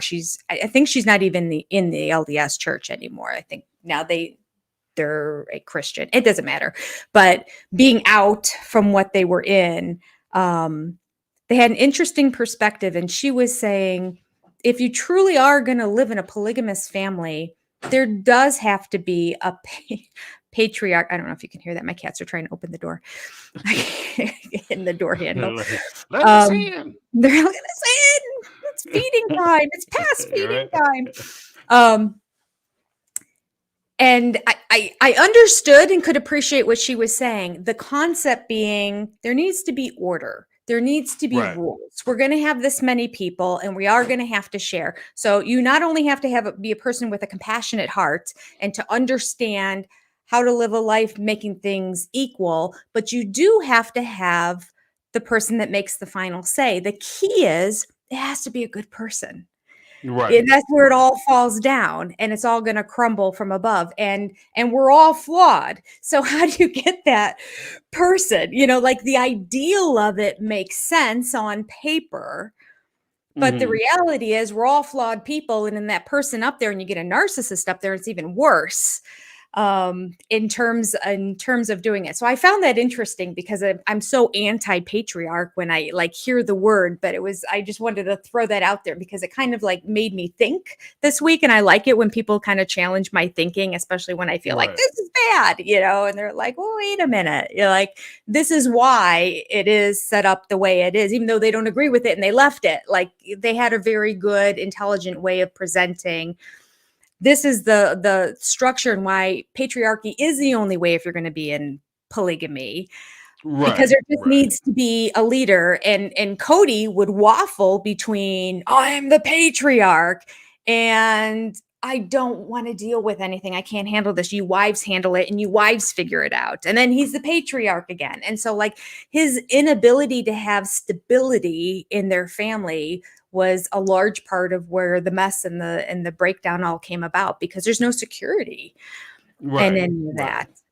Yeah. Well, because I think that even with that, first with him waffling, I think part of the reason why he waffled is because when things are going good, I've always said that if you look at any workplace or any situation like that, that credit line, when it's time to take credit for a job well done, that line is long as hell. It wraps around the corner. Everybody wants to stand in line. I had a part to do with that. I held a stapler. I gave him the pen to sign the contracts. It was incredible, right? Yeah. Everybody wants to be in line for the credit, but that blame line is short as hell, right? Nobody wants to be in the blame line. So when things are fat and everything is going well, then Cody wants to be the patriarch. He wants to lead and guide the family. When they were talking about Sister Wives Closet, and they were talking about getting that $2 billion, 2.5, all of a sudden, I got to be the CEO. I got to be in charge. I shouldn't have to ask you guys nothing. I should have absolute say. But when it gets knocked down, all of a sudden, it's not worth anything, or you actually have to do work to build a business up. Now, all of a sudden, look, y'all need to just do your thing. I think it's a hobby business. I don't want to have nothing to do with it. Right. So that's that. But when you look at the idea of patriarchy, it wouldn't make sense that you would have to have the person who is the spoke that connects all these other people would ultimately have to be the person in charge, because you couldn't rely on one of the other people who it would affect. Right. Because it's too open for corruption. It's too apt for corruption. But then at the same time, in order for it to work, you would have to have somebody who not only is generous with their time, but they would have to legitimately, and this is what I was saying about leadership, they would have to be able to put other people ahead of themselves, other people's wants, desires, and needs ahead of their own, and be willing to not only put their needs ahead of their own, but be willing to sacrifice their own needs for the benefit of the other people who they're supposed to be leading. That's right. The ironic part about it is, and this is kind of what's trippy to me, is that most of the people who think that they should be in that position should never be in that position. They should be within 100 yards of that position, because if you think you can do this, then you're probably not the person. You're not equipped to do it. Right, exactly. Right. If you, because it's like if you're the kind of person who thinks they know everything, you probably don't know anything. But if you're a Right. person who thinks that you don't know enough, Mhm. you at least have the capacity. You probably know more than the other person does. 1, 2, you have the capacity to learn more. Yeah. So technically, they should be looking for somebody who doesn't want to be in it. But if they don't want to be in it, how good are they going to be at it? So that's one of the challenges I have with them finding that, kind of Yeah. squaring that circle for Yeah. me. Which basically much leads us to the point of maybe we should just not do it. Yeah. I mean, it's such a hard, like, it seems like it, and again, I don't know. If you guys know somebody, I will open the floor up to anybody. If you know somebody who is participating in polygamy and they think they're doing a good job and they can tell me or teach me something that I don't know about it, or maybe something I'm missing, I'm open to having the conversation. I'm more than open to having a conversation. They can hit me up on MyTakeOnRealityQuestions at gmail.com. I will talk to them. I will set it up. I don't care. I'll have the conversation. It's just that I'll give this one caveat. Be prepared to have the full conversation. Like, because I will have questions. I'm not just going, oh, okay, yeah, that works. Yeah. That's a good idea. But Be prepared to have be the challenged. conversation. Yeah. Right. We'll have a conversation about Yeah. it. But I'm open to have the conversation. I'm just saying that for me, I'm challenged with understanding how it could work. And not work in the sense that you could, I'm about to say trick. You trick people into doing it. You can convince people or persuade people, or people make the decision to do it. I'm saying where people can feel fulfilled in the decision that they made and feel like they're not giving up a whole swath of themselves or sacrificing a whole swath of themselves in order to make it work. Because you can make, people are people. We can struggle through most anything, and we can make bad situations work for us, and we can survive those bad situations. But at no point would I argue that those situations are ideal and something you should strive for. Right. Right. So makes for great TV though. Yeah. I mean, because it's so right for destruction. Like, it's just right. It is. Oh yeah, this woman is pregnant and she's been sleeping with 5 guys. She don't know who the baby daddy is. Let's get the cameras out. Like, that's something's gonna happen. I don't know what. Yep, something's gonna happen. Yeah, they were onto something when they found this family. Yeah. Right. Yeah, I think, and it's like you were saying earlier, I think that it starts with a conversation. Yeah. It starts with a conversation, because when they first started interviewing them, you say, okay, yeah, so the 4 of you guys been married and everything's been going okay. Oh, you are having trouble with them. You're a little insecure. You seem like you're confident, but I can tell you're not really. And you're dating a what? Oh, okay. Hold on right there. Yeah, we need to sign them up immediately. So like I said, I think that conversation happened. I can see that. I think that your suspicion may be correct. There was a conversation with TLC. Yep. Like, oh, okay. And she's how much younger than you? That's right. Okay. And then you have like all the makings, because you have the younger wife coming in to an already established family who's been established for 15 years that has some difficulty. You have that younger wife who's going to be looking to have more children. And then you have a first wife who has struggled with fertility issues. Like, it's just a lot of stuff that's just layered there. Like, they were layered for days as far as content or potential storylines. Like, it's just the way it worked out. Some of the storylines didn't pan out, but it was there. It was baked into the cake. Yeah. Yeah. Something maybe someday we'll find out. Although I was saying the other day that how many times do we get the tell-all books from any of these reality shows? I think they may sign their life away for the remainder of their existing lives. Yeah. Because we really have not had, I mean, I don't know of any. There could be some out there, but like there's out of all the reality TV shows, like it just seems like there should be all kinds of tell-all books after they left, like even a decade later. Like reality TV's been around for a while now. So you think, but like, I don't know how long these contracts are, but people definitely have signed things that they're not going to speak. Now, that being said, in terms of the kids, though, the kids haven't signed anything that says that. No. McKelty had admitted that her and Tony, they could write a book right now and say anything they want. They're not, because the show's still going on, and they don't want to jeopardize anybody on the show, or like the supporting cast too. Like there's so much more than the people you see on the show. There's, all the cameramen and the producers and the directors and the, like there's a whole group of people involved that would all be unemployed if the show ended. So like that kind of responsibility, by just selfishly writing a tell-all book now, can really, to get your money, could really impact people down the road. But, she kind of implied, when the show's over. Yeah. I'm like, we're ready. And I get it. And I respect that. And I completely agree with that too. Like it's, to try to take money out of multiple people's pockets like that when you don't have to. Right. Yeah. And to be honest with you, I think that part of the challenge is that, thank you so much, Stacy Mew.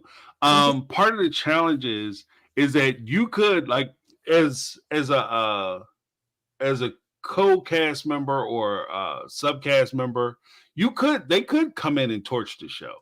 Because if they come out and make some crazy accusation, true or not, then TLC would have to make the decision as to whether they're going to cut the cast members' NDA loose and allow them to respond, because they have NDAs in place. And I think that's a huge reason as to why a lot of people don't come out and start writing tell-all books after they leave, because they'll have NDAs in place based on the contracts. Anything that was filmed or a topic of the show, storyline of the show, belongs to the show. So they very well may not be able to do it for that reason. Is that forever though? Don't NDAs usually expire? I thought they always had timelines. With the entertainment stuff, if you have like because it'll get more into intellectual property as far as like the entertainment contracts are concerned. So it'll be like if you did their contracts would be mirrored similarly. I could see their contract being mirrored similarly to, because each one of these contracts is different. So just to be very clear, but I can see their contract being mirrored similarly to how they construct a lot of SAG contracts. Because when you're a part of the union, they have a contract that you may sign if you participate in a show, that they have the right to use your likeness, name, and whatever, and indefinitely, forever, until the end of time, and all known parts of the universe and unknown parts of the universe. Like, so they basically own you. This is the whole thing with like Chappelle or Prince, or the art, when he was the artist formerly known as Prince, because they own everything.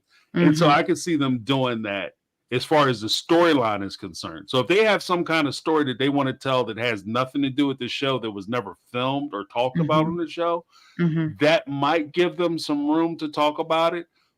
But unfortunately, a lot of the stuff that they would want to talk about, or a publisher may want to give them a book deal for, would be related to stuff that happened on the show. Right. So I can see that. Just so that they can protect themselves, because you may, as a reality star, you may only get paid once, because that's how they do it. You get paid one time for what they show on the show. So if they have you on so many seasons, there's a woman named Angela Deem on 90 Day Fiance. They're talking about kicking her off the show because of misbehavior. She's been on this show for many seasons, but she went on a podcast and she did an interview and talked about the show violated the NDA. They were going to fire her, but they decided to keep her. But they're not going to air her episodes until I think halfway through the season. They'll start her. And by them doing that, that greatly reduces the amount of money they have to pay her. She only gets paid once. Okay. But the network and the production company, they keep getting paid. So every like right now, I can go back and watch season 1, episode 1 of Sister Wives, and they get paid for that. Sister Wives don't get paid for that. Like Christine and Cody, they don't get a check. But TLC or Discovery, or I think it's TLC, produced it, so they get a check. Big shout out to Tanya Johnson with the $5 super chat. Robyn is the embodiment of Cody's midlife crisis. Dude has bad taste in his old age. Yeah, and I think that's part of the reason why people didn't like her. Yeah, that's what she represents. That's what they saw. She was the midlife crisis. They had in a sports car. Yeah, because you can't tell me. And this is what I say. Like, he needed a friend. Like, he needed a friend to say, dude, whatever you do, don't pull up in your sports car. Don't pull up on your motorcycle with them 13 kids, because there's too many parents is going to see that and it'll instantly be turned off by anything you have to say after that. Yeah. Yeah. Yeah, that's true. But that was all I had. Did you have anything else? No, that's all I had too. Yeah, I want to kill the folks. I went in early. We went in early, so we won't be up till 3:00 in the morning. There you go. But yeah, thank you guys so much. Do you have anything going on, Jenny, that folks should be looking for? Just the usual Thursday night. Continuing to read through Sister Wives, and then also I should probably point out, I don't think I ever have on these lives, that I have a sub channel called Reality TV Breakdown, and that's where I do my Seeking Sister Wives stuff. So and some other stuff. Welcome to Plathville, I'll still follow, and I did a couple other. I've been doing Vanderpump Rules, but it's such a bad season. I don't think I'm going to do it next year. I've been following. I've watched it since season 1, episode 1, and I don't know why I'm over it. Maybe I'm over it just because Sister Wives and Seeking Sister Wives has become so sensational that I'm really over that other show now. But I will finish out this season there, and I think we're winding down and getting to the end of it. But definitely when Welcome to Plathville begins, that'll be on Reality TV Breakdown, and my current Seeking Sister Wives stuff is on Reality TV Break It Down. And if you forget the name of it, it's always in my description of all my videos, and you can click on the link. Awesome. Yep. Okay. So how about you, James? Well, you already shared with us. You got the Ho Tuesday thing coming up starting next week, right? Oh, this week. Yeah, I'll be doing it. Is it starting this Tuesday? Yes. All I'll be starting this Tuesday. So it'll be more like a little more relaxed. I won't be as serious in that, but hopefully we'll have some fun. I'll be bringing folks up, and we'll be having a good time with it. Check me out. Come back and check me out tomorrow at 7:00 Eastern Standard Time with Amanda and Sarah. Yeah, that should be a good time. She's great. So but thank you guys all so much for coming in, hanging out with us, keeping us lively, keeping us honest, keeping us honest. I appreciate you coming in, Jenny, because I know I dropped the ball on that. My pleasure. Thanks for coming through. No worries. And before I go, I want to say once again, in case you came in, I don't know when you came in or if you heard me before, Happy Mother's Day to all the mothers out there. Yes. Have a great day. Take care of yourself, because there's some people out there who are depending on you and looking for you. Yes. All right. Thanks so much, guys. Bye, James. Thanks. All right. See you later. That's my take, and I'm out.